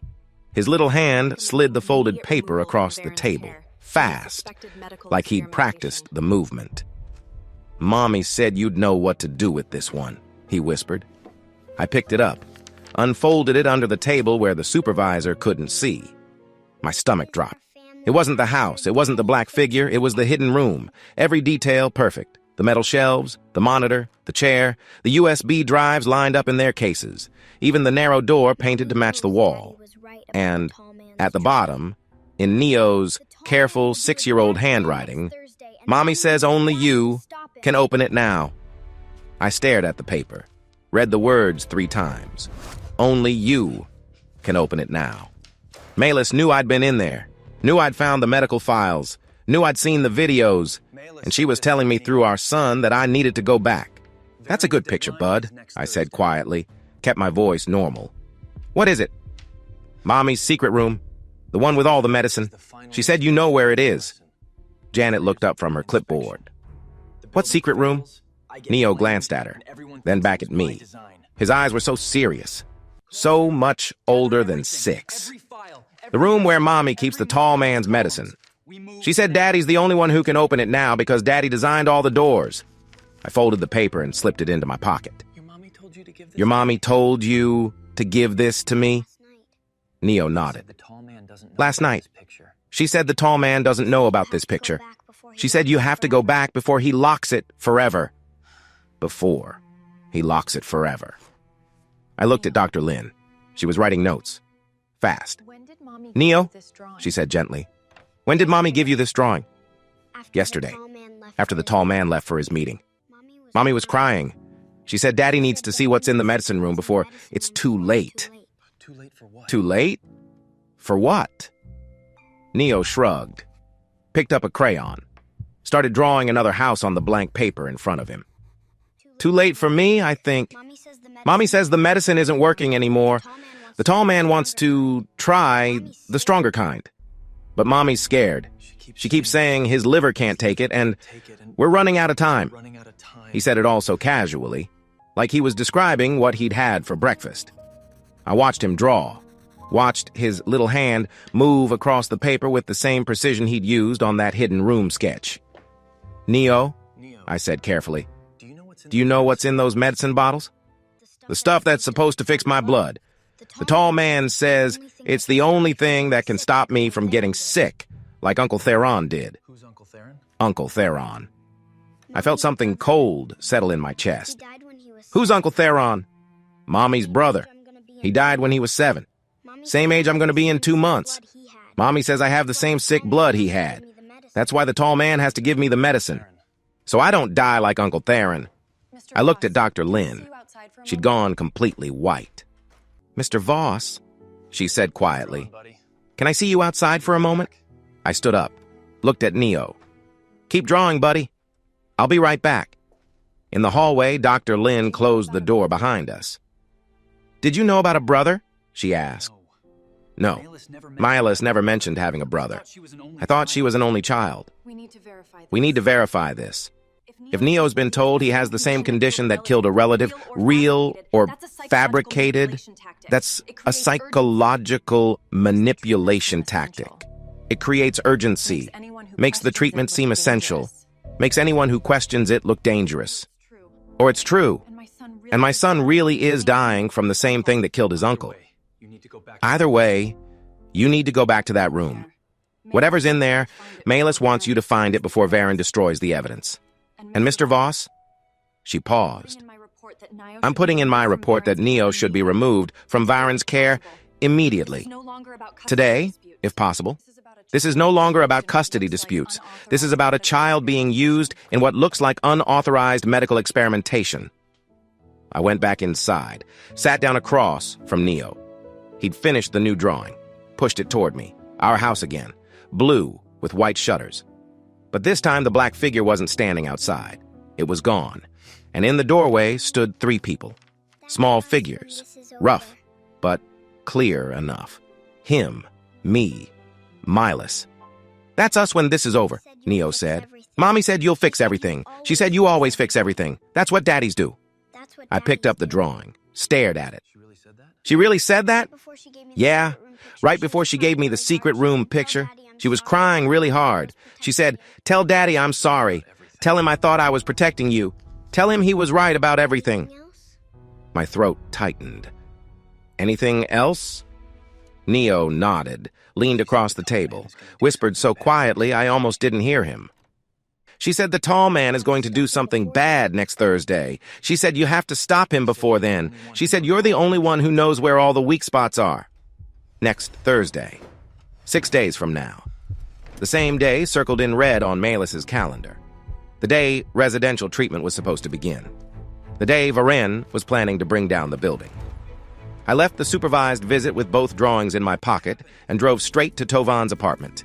He opened the door on the first knock, took one look at my face. What happened? I handed him the drawing of the hidden room. Maelis is telling me to go back. She's saying Varen's going to destroy the evidence. And Tovan, she said he's going to do something next Thursday, something bad.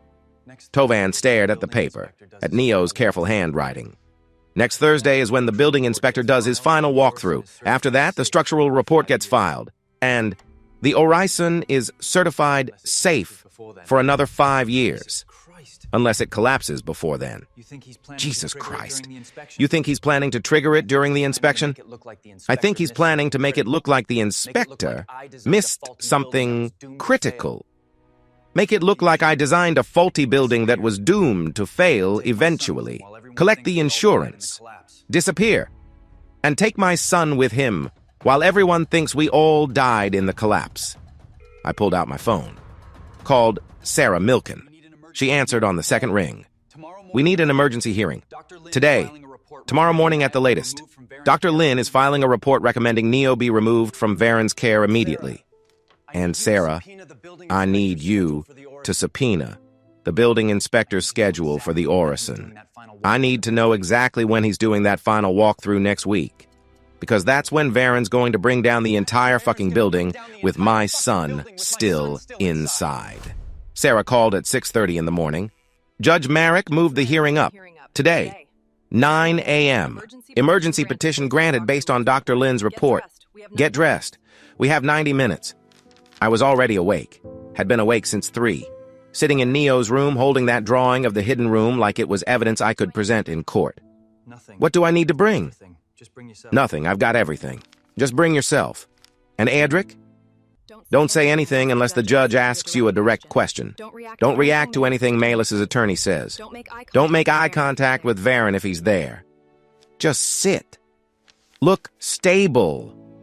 Look like a father who deserves his son back. I am a father who deserves his son back. Then prove it today. The courtroom was smaller than I expected. Wood paneling, fluorescent lights, rows of empty benches because this was a closed hearing. Judge Marek was older than I'd imagined from his name. 70, maybe. White hair, reading glasses perched on his nose. He looked tired, like he'd seen too many families destroy themselves. In this room. Sarah sat on my left. Tovan sat behind me. He'd insisted on coming even though Sarah said it wasn't necessary. You need someone here who knows the whole story, he'd said in the parking lot. Someone who can verify what you're claiming about Varen isn't paranoid ideation. Someone who'll testify if they need it. Maelis sat across the aisle with her attorney. A woman named Patricia Venn. Expensive suit. Cold eyes. Maelis looked terrible. Thin. Too thin.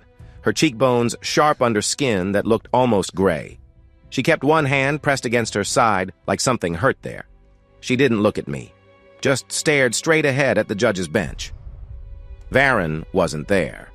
Sarah had warned me he might not show. The guardianship documents give him standing, but he's not technically a party to the custody dispute.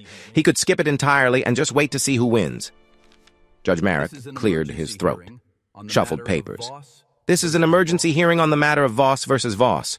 Petitioner Edrik Voss is seeking immediate custody of the minor child, Neo Voss, currently residing with respondent Maelis Voss at the Orison apartment complex.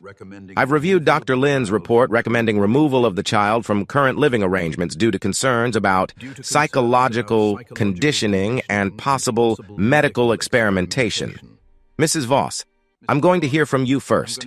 Your attorney tells me you have things you want to say to the court. Maelis stood slowly, walked to the witness stand, put her hand on the Bible, swore to tell the truth. Patricia Venn approached the stand, smiled. The kind of smile lawyers use when they're about to destroy someone. Mrs. Voss, can you tell the court why you believe your husband is unfit to have custody of your son? Maelis opened her mouth, closed it, looked at me for the first time since I'd walked in. Her eyes were wet, terrified. Nothing like the calculated woman who'd signed those guardianship papers 18 months ago. I don't, she said quietly. Patricia's smile froze. Excuse me? I don't believe he's unfit. I never did. I wrote those statements because I was told it was the only way to save Neo's life. I was told that Edrik would fight the treatment, that he'd stop the medication, that our son would die if I didn't make it impossible for Edrik to interfere. The courtroom went dead silent. Judge Merrick leaned forward. Mrs. Voss, are you saying the statements in your custody petition were false? Yes. Who told you to make these statements? Varen Kolos, my husband's former business partner. He has Neo listed as his emergency medical guardian on documents I signed when I was pregnant and terrified and believed everything he told me about genetic disorders and experimental treatments and keeping our son alive. Patricia stepped closer to the stand, her voice sharp now, trying to salvage something. Mrs. Voss, you're under oath. You submitted audio evidence of your husband's instability, recordings of him threatening you, acting paranoid, showing anger management issues. Are you now claiming those recordings were fabricated? No, they're real, but they're edited, cut and rearranged to sound worse than they were. Edrik was angry because he'd just discovered I'd been lying to him for months. He was angry because he found his son's belongings in another man's apartment. He was angry because he'd walked into a trap we'd been building around him for over a year. Any father would have been angry. That doesn't make him unstable. That makes him human. I watched her hands shake on the witness stand rail, watched her press harder against her side. Mrs. Voss, Judge Merrick said slowly, are you telling this court that you and Mr. Kolos conspired to create false evidence against your husband in order to gain custody of your son for medical purposes? Yes. I thought I was protecting Neo. I thought the treatment was real. I thought Varen was trying to save our son from a genetic condition that killed my brother when he was 7. But Edrik was right about everything. Varen's been using experimental drugs on Neo without proper authorization. He's been manipulating both of us. He's been... She stopped. Her face went white, whiter than it already was. Her hand slipped from the rail. Mrs. Voss? Patricia reached for her. Maelis clutched her side with both hands, bent forward, made a sound I'd never heard her make before. Low, animal, pain. I need, she gasped. Something's wrong. I need... She collapsed, just dropped. 1 second she was standing. The next, she was on the floor of the witness stand, curled around whatever was screaming inside her body. The bailiff was on his radio immediately. Medical emergency in courtroom 3B. Need paramedics now. I was out of my seat before Sarah could grab me, across the aisle, at the witness stand. Maelis was conscious, but barely. Her skin gray, lips blue. She looked up at me and whispered something I couldn't hear over the chaos. I knelt next to her. His liver. What? Maelis, what? Check his liver. His liver. The dosage. Check his liver. Increased it 2 weeks The ago. dosage. Neo's liver. Varen increased it Please. 2 weeks ago. Check Neo's his liver. Please, check his liver. Then her eyes rolled back, and she stopped talking. The paramedics arrived, pushed me aside, started working on her right there on the courtroom floor. IV, oxygen, radio calls about liver failure and toxic drug levels and immediate transport. They loaded her onto a gurney, rushed her out. Judge Merrick was standing. This hearing is adjourned. Mrs. Venn, Mr. Voss's attorney, my chambers. Now, we need to discuss emergency protective custody for the minor child pending medical evaluation. I followed the ambulance to the hospital. Didn't ask permission, just got in my car and drove. St. Catherine's emergency room. I'd been here once before, years ago, when Neo was 3 and fell off the jungle gym and split his forehead open. Maelis had been calm then, had held him while they stitched him up, had sung to him until he stopped crying. Now she was somewhere behind those double doors, and I was sitting in the waiting room staring at my hands.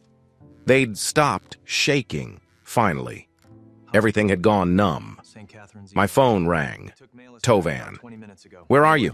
Hospital. St. Catherine's ER. They took Maelis back about 20 minutes ago. No word yet. Edrik, listen to me. Airport security just called Sarah. Varen was detained at the international terminal trying to board a flight to Switzerland. He had Neo's complete medical files with him, original documents, everything we've been looking for, blood work, genetic tests, treatment protocols, dosage records, all of it. I stood up. What? He was running. He saw what happened in the courtroom and he bolted. Probably had a go bag packed for months. But airport security flagged him because of the custody case. Judge Merrick had already issued a material witness order this morning. Varen tried to get through security anyway. They found the files when they searched his carry-on. Where is he now? Police custody. They're bringing him back downtown. Sarah's meeting with the DA and the judge right now. Edrik, we have everything. All the evidence we needed. All the proof. He's done. I sat back down, stared at the double doors where they'd taken Maelis. What about Neo? Protective custody. Child Services picked him up from the arson an hour ago. They're bringing him here. To the hospital. Sarah got a court order for immediate medical evaluation. Independent doctors. No one connected to Varen or that pharmaceutical company. They're going to test everything. His liver function, his blood, his tryptase levels. Whatever the hell those are. They'll know within hours if the treatment was real or if Varen's been poisoning him. Jesus Christ. Yeah, Sarah says you need to stay at the hospital. When Neo arrives, you're the only parent cleared to be with him right now. Maelis is unconscious. Varen's in custody. You're it. You're the only person who can authorize treatment if they find something. I'm his father. Yes, you are. And the court just confirmed it. A doctor pushed through the double doors. Young, female, exhausted. Family of Maelis Voss? I stood up. Ended the call with Tovan. I'm her husband, Edrik Voss. She's stable for now, but her liver is in acute failure, likely from prolonged exposure to an experimental pharmaceutical compound we found in her system. We're running full toxicology, but it looks like she's been taking the same medication your son has been receiving. Maybe as a precaution. Maybe because she believed she had the same genetic condition. We won't know until she's conscious and can tell us. Right now, we're prepping her for emergency dialysis and possible liver transplant evaluation. Do you understand what I'm telling you? She's dying. She's critical. The next 48 hours will determine if her liver can recover or if we're looking at transplant. Does she have any family we should contact? I thought about Neo's words. Uncle Theron, the brother who died at 7. No, I said. No family. Just me and our son. That's all she has left. They moved Maelis to room 412, 3 hours after the collapse. The doctor found me in the waiting room, staring at nothing, and said she was stable enough for visitors. 1 at a time, 10 minutes maximum. I stood up. My legs felt numb. She's asking for you, the doctor said.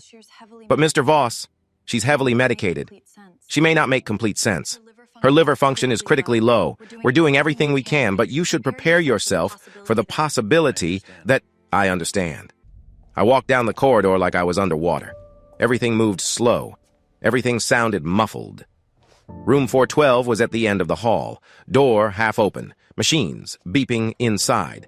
I pushed it open the rest of the way. Maelis looked like she was made of paper, pale, translucent, IV lines running into both arms, oxygen cannula in her nose.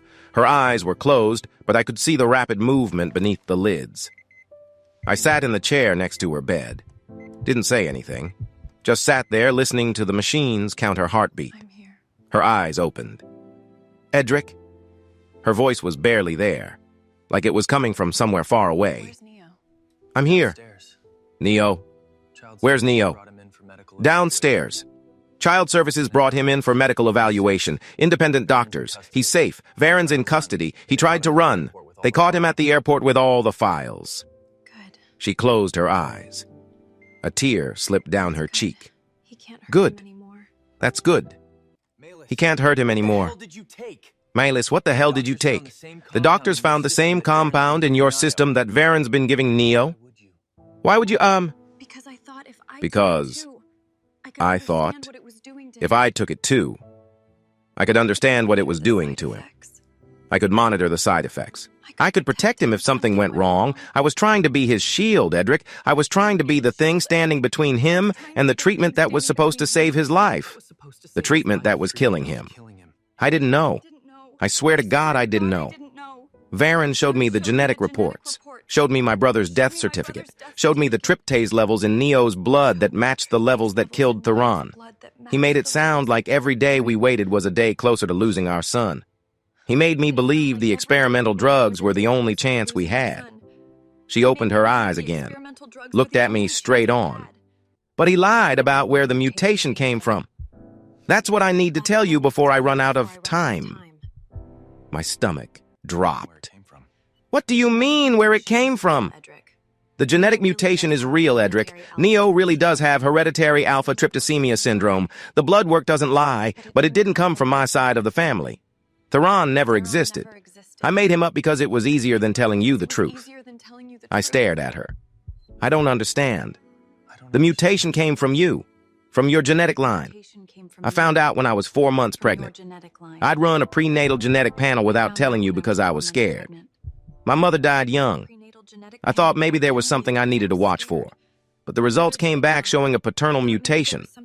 Not maternal. Paternal. My hands went numb. That's impossible. I've never been tested. I don't have any genetic... You do. You just don't know it because the mutation doesn't always express symptoms in adults. But it shows up in genetic screening, and when I saw it in Neo's results, I panicked. Because I knew if I showed you those results, you'd ask questions. You'd want to know how a paternal mutation got there when you'd never been tested.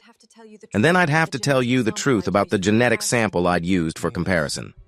She stopped, took a breath that sounded like it hurt. Maelis, what truth? Do you remember the fight we had 6 years ago? The one where I said you cared more about your buildings than your family? The one where you stayed at the office for 3 straight days because you couldn't stand to come home and face me? I remembered. It had been during the Riverside Project, the worst fight we'd ever had.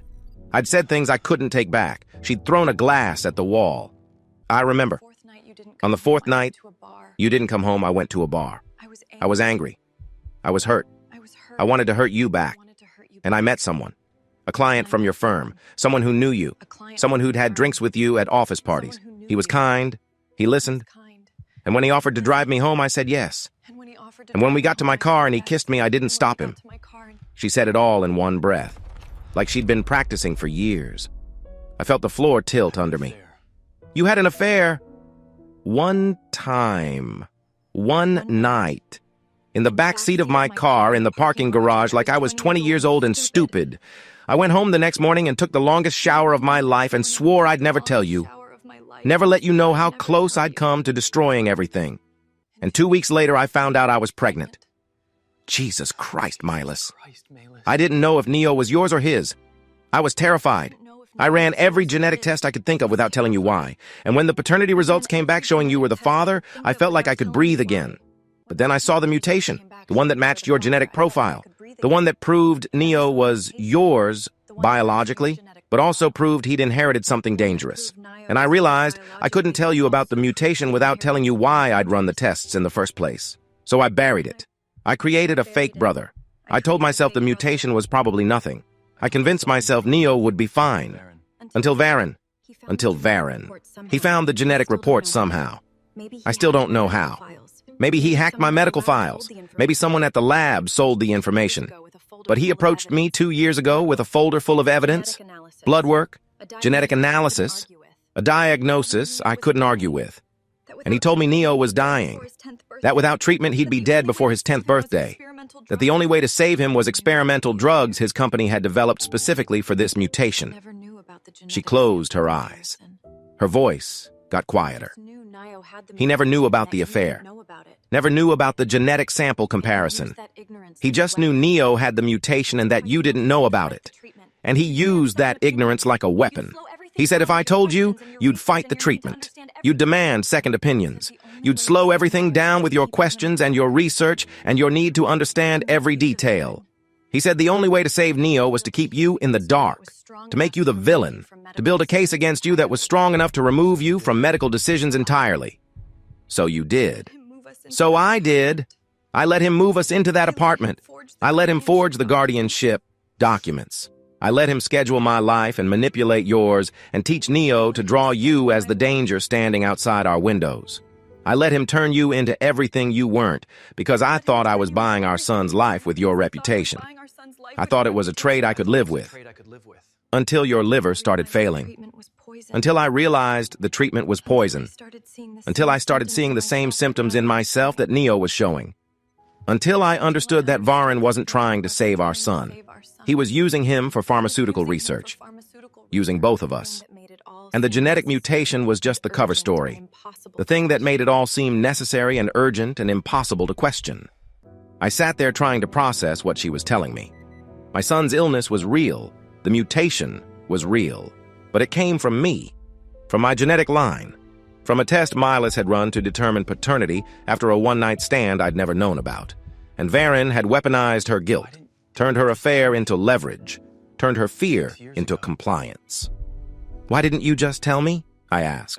6 years ago, when you found out you were pregnant, why didn't you just tell me about the affair and the paternity test and let me decide how to handle it? Because I was terrified you'd leave. Because I couldn't stand the thought of raising a child alone. Because I was selfish and scared, and I thought if I could just bury it deep enough, it would disappear. But it didn't disappear, Edrik. It just waited. And when Varen found it, he knew exactly how to use it.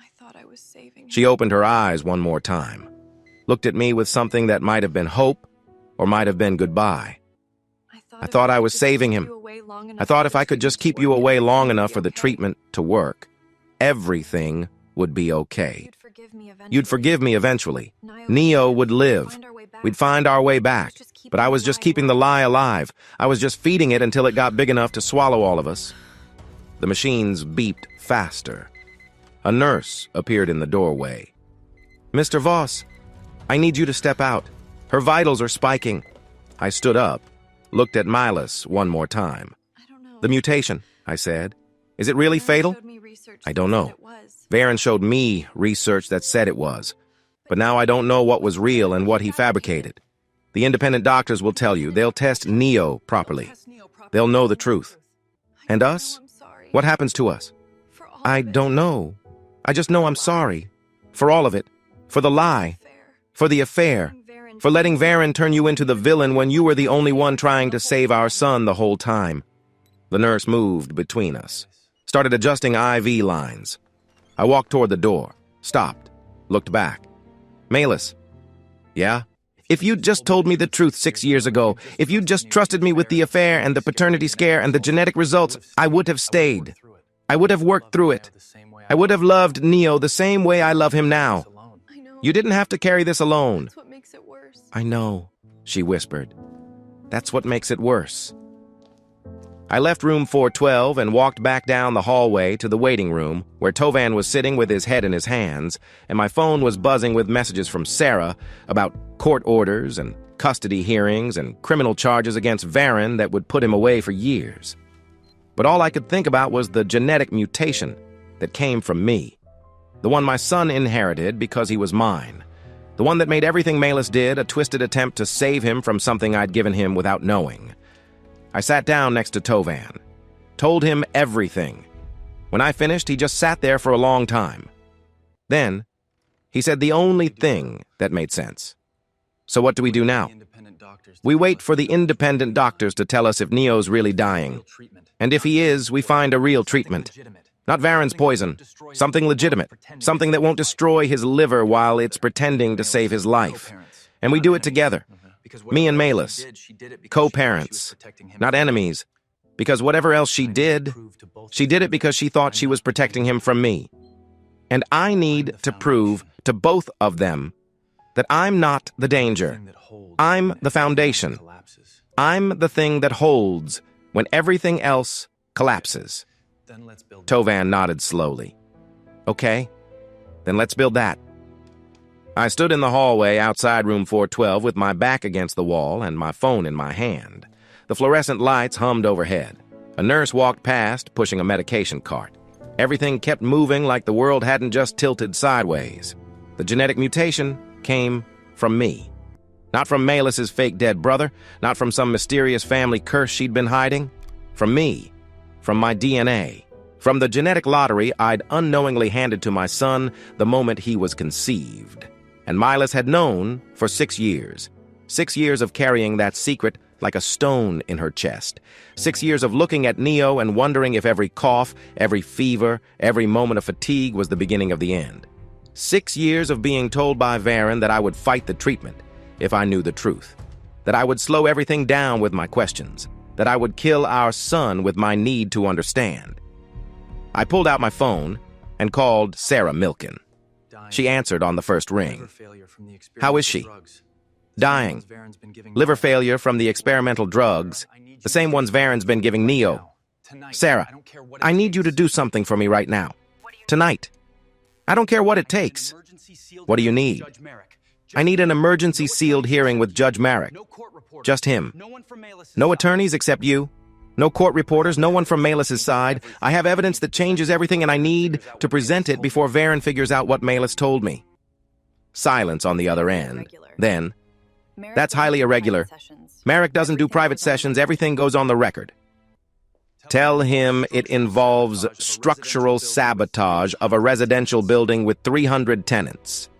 Tell him it involves pharmaceutical fraud and unauthorized medical experimentation on a minor.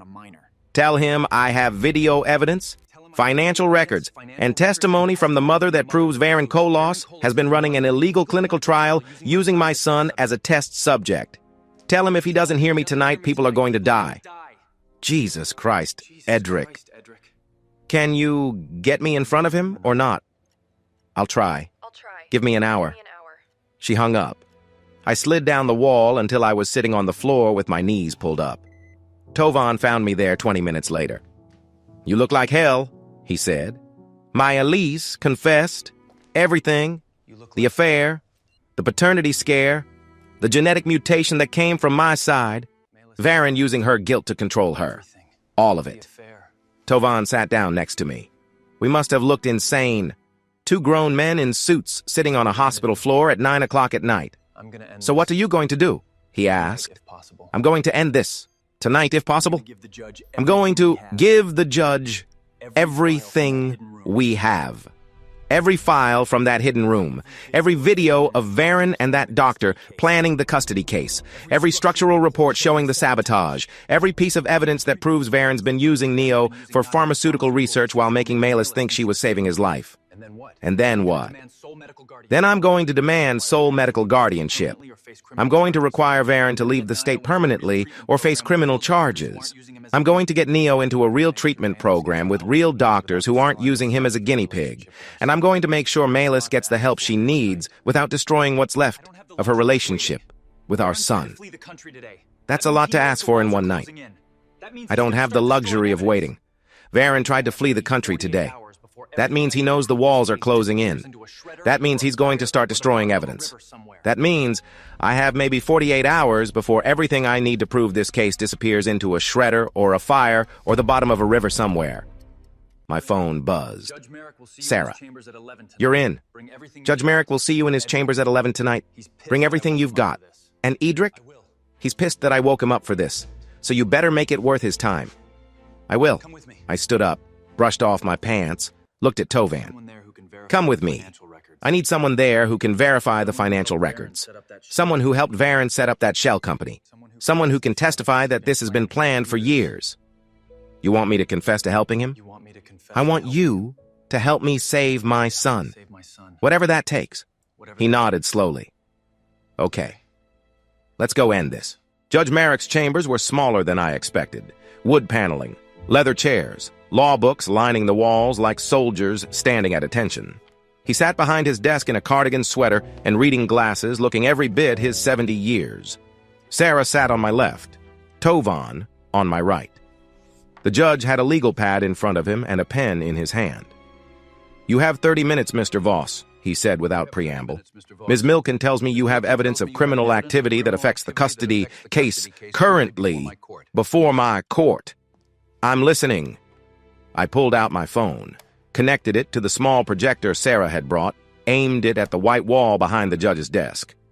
Your Honor, everything I'm about to show you came from a hidden room in apartment 1704 at the Orison, a room that was built without permits after I designed that building, a room that contains medical files, financial records, and video evidence proving that Varen Kolos has been conducting unauthorized pharmaceutical research on my 6-year-old son while using my wife's guilt over a past affair to maintain control. I played the first video. Varen's voice filled the small office. The treatment is working, but we need to increase the dosage. His tryptase levels are still elevated. If we don't get them under control by his 7th birthday, the cascade effect will be irreversible. Dr. Helena Werner's voice. The dosage you're proposing would put his liver function at critical risk. We'd need to monitor him 24/7. That means residential treatment.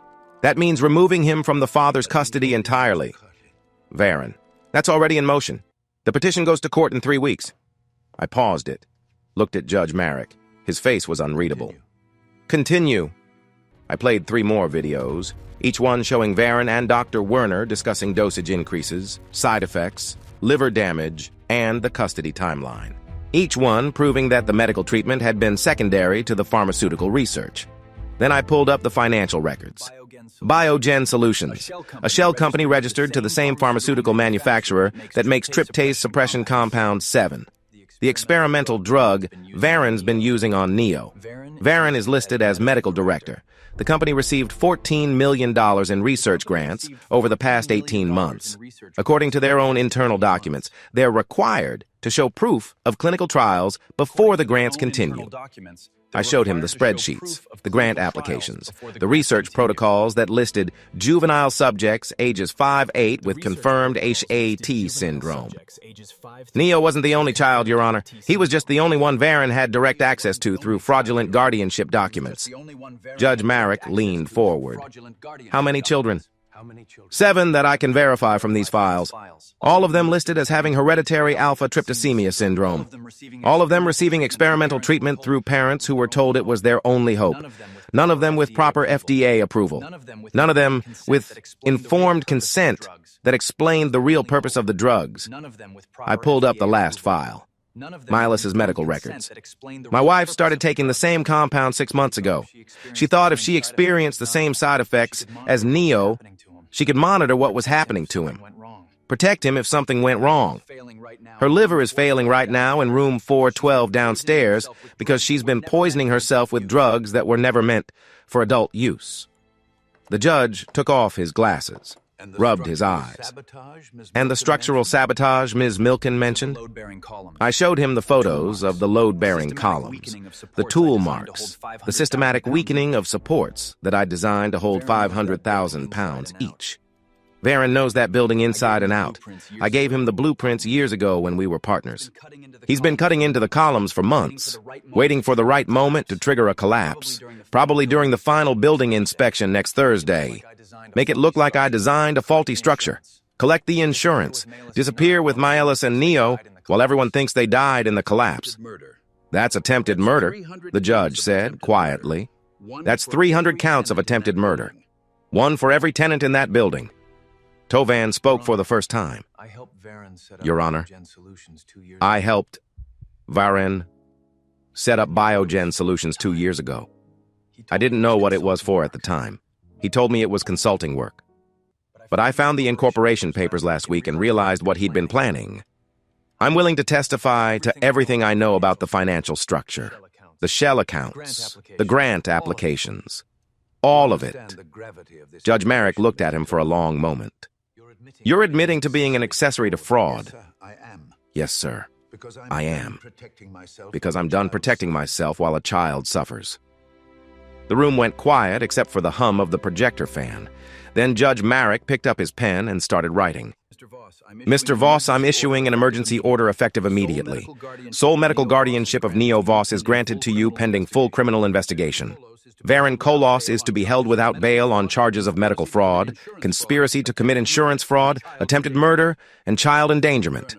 Dr. Helena Werner will be brought in for questioning regarding her role in the unauthorized clinical trials, and I'm ordering an immediate structural inspection of the Orison by an independent engineering firm with authority to evacuate the building if necessary. He signed 3 documents, handed them to Sarah. File these first thing in the morning. And Ms. Milken, I want weekly updates on Neo's medical condition. Real doctors, real treatment, real informed consent. Is that clear? Yes, Your Honor. One more thing. He looked at me. Your wife, Maelis. What do you want to happen with her?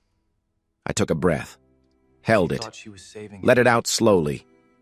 She thought she was saving him. She made terrible choices. She lied to me for years. She let Varon manipulate her into building a case against me that almost destroyed my life. But she did it because she believed our son was dying and I would stop the only treatment that could save him. So I want her to get help. Real psychiatric help. Real medical treatment for the liver damage. And when she's stable, I want structured co-parenting. Clear boundaries, transparency, no more secrets, no more lies, just 2 parents doing their best to raise a son who deserves better than what we've given him. Judge Merrick nodded once. I'll make arrangements for her transfer to a specialized treatment facility. Court-ordered psychiatric evaluation, supervised visitation with Neo once the doctors clear her. But Mr. Voss, if she violates any of these conditions, if she has any contact with Varon Kolos, if she shows any signs of continuing the pattern of deception, I'll remove her parental rights entirely. Do you understand? Yes, sir. Good. Now get out of my office and go be a father to your son. He's been through enough. They arrested Varon 2 days later. I wasn't there when it happened. Sarah called me at 6 in the morning to tell me the police had picked him up at a motel near the airport where he'd been hiding since his failed attempt to flee the country. He'd resisted. They'd had to use force. He was in custody now, facing 14 separate charges, including 7 counts of child endangerment for the other children in the clinical trials. It's over, Sarah said. But it wasn't over. Not really. The independent doctors examined Neo that same morning. I sat in the hospital conference room while they presented their findings. Dr. Patricia Monroe, pediatric hematologist, mid-50s, kind eyes that had seen too many sick children. Mr. Voss, your son does have hereditary alpha-tryptopenia syndrome. The genetic testing confirms it. But the good news is that it's not the fatal variant Varon told your wife about. It's the chronic progressive type. That means with proper treatment and monitoring, Neo can live a completely normal life. He'll need quarterly blood work. He'll need to avoid certain medications. He'll have some dietary restrictions, but he's not dying. Not even close. I felt something break open inside my chest. Something that had been clenched tight for weeks. So the treatment Varon was giving him was completely unnecessary. In fact, it was making him worse. The tryptase suppression compound was designed for a much more aggressive variant of the syndrome, a variant Neo doesn't have. Varon was essentially poisoning your son to create data for his research while telling your wife it was saving his life. What about his liver? The damage? Elevated enzymes, some scarring, but he's 6. His liver can recover if we stop the compound immediately and monitor closely. We're putting him on a supportive protocol, vitamins, dietary changes, regular checkups, nothing experimental, nothing untested, just standard care for a child with a manageable genetic condition. I put my head in my hands. How long? I asked. How long would Varon have kept giving him those drugs if we hadn't stopped him? Until Neo's liver failed completely, or until the research grant period ended. whichever came first. I looked up at her. He was going to kill my son for $14 million. Not intentionally. He probably convinced himself that the research would save other children, that Neo's sacrifice would be worth it, that he was doing something noble. That's how people like Varen justify what they do. They tell themselves the ends justify the means. But Mr. Voss, they don't. They never do. She stood up, handed me a folder. This is Neo's complete medical file. Real results, real diagnosis, real treatment plan. Take it to any hematologist in the country and they'll confirm what I'm telling you. Your son is going to be fine. He just needs his father to protect him from people who see him as a research opportunity instead of a child. Thank you, I said, for being honest, for not trying to soften it, for just telling me the truth. That's my job. Now go see your son. He's been asking for you. They'd moved Neo to a private room on the pediatric floor. I stood outside the door for a full minute before I could make myself open it. He was sitting up in bed watching cartoons. Still small, still 6. Still my son, even though I'd spent weeks wondering if I'd ever see him without a court-appointed supervisor, watching from the corner. Hey, buddy. Daddy! He said it like he'd been waiting, like he'd known I would come. I walked to the bed, sat down on the edge, pulled him into my arms, and held him like I should have been holding him all along. Hey, buddy. Mommy cries a lot also. Are you crying? The nurses say she's sick. Yeah, She is. a little. But she's Is that okay? Good help. Mommy cries a lot, too. The nurses say she's sick. She is. But she's getting help. Good help. Real help. Is the tall man gone? I pulled back so I could see his face. The tall Yes. man's gone. The tall man is gone, Do you understand? and he's never coming back. I didn't like Do you him. understand that? He made Mommy cry all Neo the time, nodded. and he gave me Good. medicine that I didn't tasted like him. bad and made my He made tummy Mommy hurt. cry all the time, and he gave me medicine that tasted bad and made my tummy hurt. That too. You don't have to take that medicine anymore. And the tall man. The new doctor She said gave that me a too. sticker. She's nicer than the tall man. She gave me a sticker. He showed me the sticker on his hospital gown. That's a good A sticker. cartoon dinosaur wearing a doctor's coat. Daddy, That's a good sticker. Yeah, buddy. Daddy? Yeah, buddy? are you? Are you and Mommy getting divorced? I took a breath. Are you and This was the Mommy getting conversation I'd been dreading. The one I didn't know how to have without making everything divorced? worse. Doesn't mean we don't both love Yeah, we are. Mommy and I can't live But that together. doesn't mean we don't both love you. Mistakes. It just means Mommy and I can't live together anymore. Fix ourselves separately We made so some we can be better mistakes. parents for you. We hurt each other. Will I And now see we need to Mommy? fix ourselves separately so we can be better parents for you. And you'll see Will I me still all see day, Mommy? every Yes. day if you want. When the doctors say she's ready. I'm not going anywhere. And you'll see me all the time. I'm your dad. Every day if you want. I'm always I'm not going anywhere, Neo. I'm your dad. No matter what. I'm always going to be your dad. No matter what. That plan. He leaned his head against my Me chest. too. Okay. I like that plan. Me too, buddy. Me too. We sat there for a long time. Just sitting. Just being together. No supervisors, no lawyers. No fear that someone was going to walk in and tell me my time was up. Just a father and his son in a quiet hospital room while the world kept spinning outside. The trial took 8 months. Varen pleaded not guilty. Claimed he'd been trying to save children from a fatal genetic disorder. Claimed the parents had given informed consent. Claimed the research was legitimate. The jury didn't buy it. 14 counts of child endangerment. 7 counts of medical fraud. 3 counts of conspiracy to commit insurance fraud. 1 count of attempted arson after they found the accelerants he'd planted in the Orison's electrical room. 2 counts of forgery for the guardianship documents. The judge gave him 12 years. I wasn't there when they read the verdict. I was at home with Neo making dinner and helping with homework like normal fathers do. Sarah called to tell me it was over. He'll be eligible for parole in 8 if he behaves himself. But Edrik? He's done. His medical license is revoked. His pharmaceutical research credentials are gone. Biogen Solutions is under federal investigation. Dr. Werner lost her license and is facing charges of her own. The other 6 families in the clinical trial are filing civil suits. Varen Kolos will never practice medicine again. He'll never run research trials. He'll never have access to children. It's over. Good. How's Neo? He's good. Really good. His liver enzymes are back to normal. He's gained 8 pounds. He's sleeping through the night. He's playing baseball in a youth league and complaining about homework like every other second grader. He's just a normal kid now. And Maelis? I paused, looked through the kitchen doorway at Neo sitting at the table with his math homework spread out in front of him. She's better. The treatment facility did good work. Her liver recovered more than they expected. She's in therapy 3 times a week. Court-ordered psychiatric evaluation came back showing she's no longer under coercive influence. She's stable, honest, ready to be a mother again in limited capacity. That's good. Really good.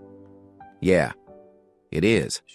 We're working on structured co-parenting, clear boundaries, supervised visits that are transitioning to unsupervised. She and Neo are rebuilding slowly. It's not perfect. It's not what I imagined when I married her, but it's real. And right now, real is good enough. You sound different, Edrik. Calmer. I stopped shaking, I said. My hands. They used to shake all the time. Every minute of every day for months. But they stopped. Right around the time I stopped fighting and started building instead. Building what? A foundation that won't collapse when someone cuts into it. A life that's based on truth instead of lies. A relationship with my son that isn't mediated through lawyers and supervisors and court orders. Just the actual work of being a father. Turns out that's harder than designing buildings, but it's also better. I'm glad, Edrik. I'm glad, Edrik. You deserve it. Neo deserves it. Thanks, Sarah. For everything. For fighting when I couldn't. For believing me when the evidence made me sound paranoid. For getting me in front of Judge Merrick that night. You saved his life. You saved my son's life. I just filed the You saved his life. I just filed the paperwork. 2 years later. The rehabilitation center courtyard was quiet except for birds and the distant sound of someone practicing piano in one of the therapy rooms. I stood near the fountain holding Neo's hand while we waited. He was 8 now, taller, still skinny but healthier. His hair had gotten darker over the past 2 years. He looked more like me every day. Is Mommy really ready to come home? He asked. Not home with us, buddy. Remember? Mommy has her own apartment now. But yeah, she's ready to live on her own again. The doctors say she's stable. She's been doing really well. Will we still do Sunday dinners? If you want to, we can figure out a schedule that works for everyone. The side door opened. Maelis stepped out into the courtyard. She looked different. Older, maybe. Or maybe just more herself than she'd been in years. Her hair was shorter. She'd gained back the weight she'd lost. She walked without the medication shuffle she'd had 6 months ago. She saw us and smiled. Not the performed smile from before. Not the calculated warmth she'd used when she was hiding things. Just a real smile. Tentative. Uncertain. Hope mixed with fear. Neo let go of my hand and walked toward her. Not running. Not hesitant. Just walking like a kid going to say hi to his mom. So tall. Hi, Mommy. Look at you. Hi, baby. She knelt down and pulled him into a hug. Held him for a long time. When she pulled back, her eyes were wet, but she was still smiling. You got so tall. Look at you. Perfect. You're practically a man. I'm only 8, Mommy. That's not a man yet. You're right. I'm sorry. You're 8, and you're perfect. She stood up slowly, looked at me over Neo's head. We hadn't been alone together since that day in room 412. All our communication had gone through therapists and lawyers and structured supervised exchanges. This was the first time in 2 years we'd stood face to face without someone watching. Hi, Edrik. Hi, Maelis. You look good. Healthy. I feel better. Really better. Not pretend better. The facility helped a lot. The therapy helped. Having time to actually think instead of constantly reacting helped. Where should we go? Good. The I'm place glad. near the park. Neo looked up at both of us. Are you guys going to talk weird all day, or can we go get ice cream like you promised? Maelis laughed. A real laugh. Ice cream sounds perfect. Where should we go? The place near the park. They have the dinosaur cones. Dinosaur cones it is. We walked through the courtyard together. Not like a family, exactly. More like 3 people who shared a history and were trying to figure out how to share a future. At the ice cream shop, Neo ordered chocolate with sprinkles in a T-Rex cone. Maelis got vanilla. Daddy? I got coffee. We sat at a table outside watching Neo eat his ice cream like every bite was a competition to finish first. Slow down, bud. It's not going anywhere. But it's melting, Daddy. Then let it melt. You'll enjoy it more if you actually taste it. He slowed down, grinned at me with chocolate on his nose. Bringing him. Maelis watched him with something soft in her eyes. Not sadness exactly. More like gratitude mixed with regret. Thank you, she said quietly, You're his mother. for bringing him, for letting me be part of his life again. I know you didn't have to. The court gave you full custody. You could have cut me out completely. Yes, but stay where we You're his mother. He loves you. I wasn't going to take that away from him just because you and I couldn't make our marriage work. Still, thank you. We sat in silence for a while. Neo finished his cone, asked if he could go play on the small playground near the shop. We said yes, watched him run off. He's doing really well, Maelis said. His teachers say he's thriving. His doctor says his blood work is perfect. He's happy. Yeah, he is. You did that. You gave him stability when I couldn't. You protected him when I thought I was protecting him, but I was really just making everything worse. You were the parent he needed. I was just the parent who was too scared to trust anyone. You were doing what you thought was right. No, I was doing what was easy. There's a difference. Trusting Varen was easier than trusting you. Hiding the affair was easier than confessing. Building lies was easier than facing hard truths. I took the easy path every single time, and it almost destroyed all of us. She turned to look at me directly. I don't expect you to forgive me. I'm not even sure I forgive myself. But I want you to know that I understand now what I did. I understand that I used my fear as an excuse.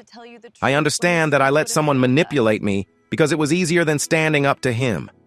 I understand that I taught our son to be afraid of you because it was easier than admitting I was afraid of myself. Maelis, let me finish. Please, I need to say this. I nodded. The facility made me do an exercise. Write a letter to everyone I'd hurt. Read it out loud. Own it. I wrote you 12 pages. Want to know what the first line was? What? I'm sorry I didn't trust you enough to tell you the truth when the truth would have saved us. My throat tightened. That's all I ever wanted, I said quietly. The truth, not perfection, not a wife who never made mistakes. Just honesty, just trust, just the basic foundation that marriages are supposed to be built on. I know that now. I just wish I'd known it 6 years ago. We watched Neo on the swings, pumping his legs, going higher and higher, laughing. So what happens now? Maelis asked. We're divorced. We're co-parents. We have a custody schedule and therapy requirements and court orders that say I can't make medical decisions without your approval. Where does that leave us? It leaves us being better parents than we were spouses. It leaves us putting Neo first instead of our own fear and guilt and need for control. It leaves us building something new on a foundation that's actually solid instead of trying to save something that was built on lies from the beginning. Can we do that? Can we actually co-parent without destroying each other? I think so. If we're honest. If we communicate. If we remember that the goal isn't to punish each other for what happened. The goal is to raise a kid who doesn't spend his 20s in therapy trying to unpack the damage we did. She smiled. A small, sad smile. That's a good goal. Yeah, it is. Neo came running back. Out of breath. Face red from exertion. Daddy, can we come back here next week? They have swings and slides and everything. We'll see, buddy. Depends on the schedule. Mommy, will you come too? Maelis looked at me. I nodded once. If your dad says it's okay, then yes. I'd love to. Okay. It's a plan then. He grabbed both our hands, started pulling us toward the car. Come on. I want to show Mommy the new bike you got me. It's red with black wheels, and it has a water bottle holder and everything. We followed him. Two divorced parents holding their sons' hands while he chattered about bikes and playgrounds and all the normal things 8-year-olds care about. At the car, Neo climbed in the back, started buckling himself in. Maelis paused with her hand on the passenger door. Edrik? Yeah? The genetic mutation, the one that came from you. Have you been tested? For the adult variant? I know it doesn't usually show symptoms, but I got tested 6 months ago. I'm a carrier, but asymptomatic. My tryptase levels are normal. I'll need annual monitoring, but I'm fine. Good. That's good. I was worried. Were you? Really? Yes. Despite everything. Despite all the lies and all the damage. Yes. I still care what happens to you. I probably always will. Same. That's the hard part, isn't it? Caring about someone you can't be with. Wanting them to be okay, even though they hurt you. That's the part they don't tell you about divorce. It's not clean. It's not simple. It's just complicated forever. Yeah, it is. She got in the car. I started the engine. On the drive back to the facility, Neo fell asleep in the back seat. Maelis looked back at him. He still sleeps like he did when he was a baby, mouth open, completely relaxed, like nothing in the world could ever hurt him. I'm trying to make sure nothing does. That's the job now. Just protect him. Give him a childhood that's stable and honest and safe. Let him grow up without having to carry our lies. You're a good father, Edrik. Better than I ever gave you credit for. Better than I deserved when I was trying to take him away from you. You were scared. People do terrible things when they're scared. I get it now. Doesn't mean I'm okay with it. Just means I understand it. We pulled into the facility parking lot. I cut the engine. Before you go, Maelis said, there's something I need to ask you. Something I've been thinking about in therapy. What's that? Do you think we could have made it? If I'd just told you the truth from the beginning? If I'd confessed about the affair and shown you the genetic results and asked for help instead of hiding everything, do you think we could have survived it? I thought about it. Really thought about it. Honestly, I don't know. The affair would have hurt, the paternity scare would have been hard, but yeah, I think we could have worked through it. Because the foundation would have been honest. We would have been building from truth instead of lies. And buildings made from honest materials last. The ones made from cheap substitutes, they collapse the first time someone tests the structure. We built our whole marriage on cheap substitutes, she said quietly. Yeah, we did. And now we're living in the rubble trying to save what we can for our kid. Is it worth it? All this work, all this therapy and schedules and structured communication? Is it worth it to keep trying to co-parent when we could just walk away and do it separately? You want the honest answer? Always. Yes, it's worth it.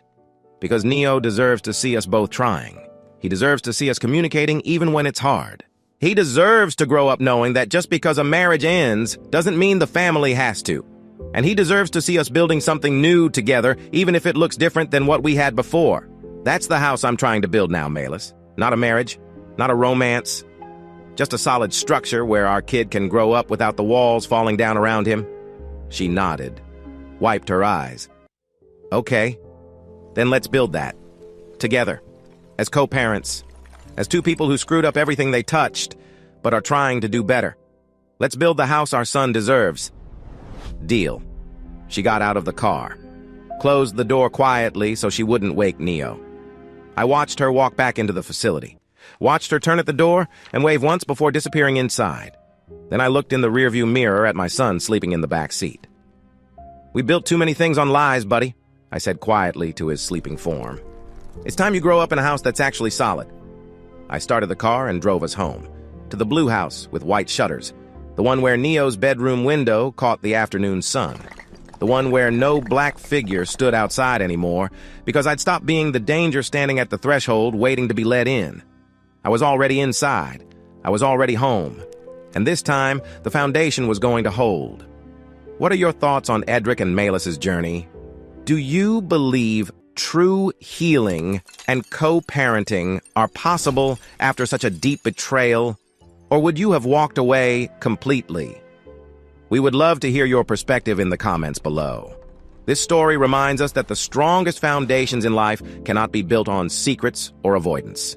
Even when the truth is terrifying, it is the only material strong enough to support a lasting family. Forgiveness and co-parenting don't mean erasing the past. They mean choosing to construct a healthier future from the rubble of our mistakes. When we prioritize the well-being of our children over our own pride and fear, we actively break the cycle of generational trauma. Ultimately, real love isn't about maintaining a perfect image, but having the courage to rebuild honestly when everything else falls apart. Thank you so much for watching. If this story resonated with you, please make sure to subscribe to the Infidelity Director channel. Your support helps us continue bringing emotional and thought-provoking films to life.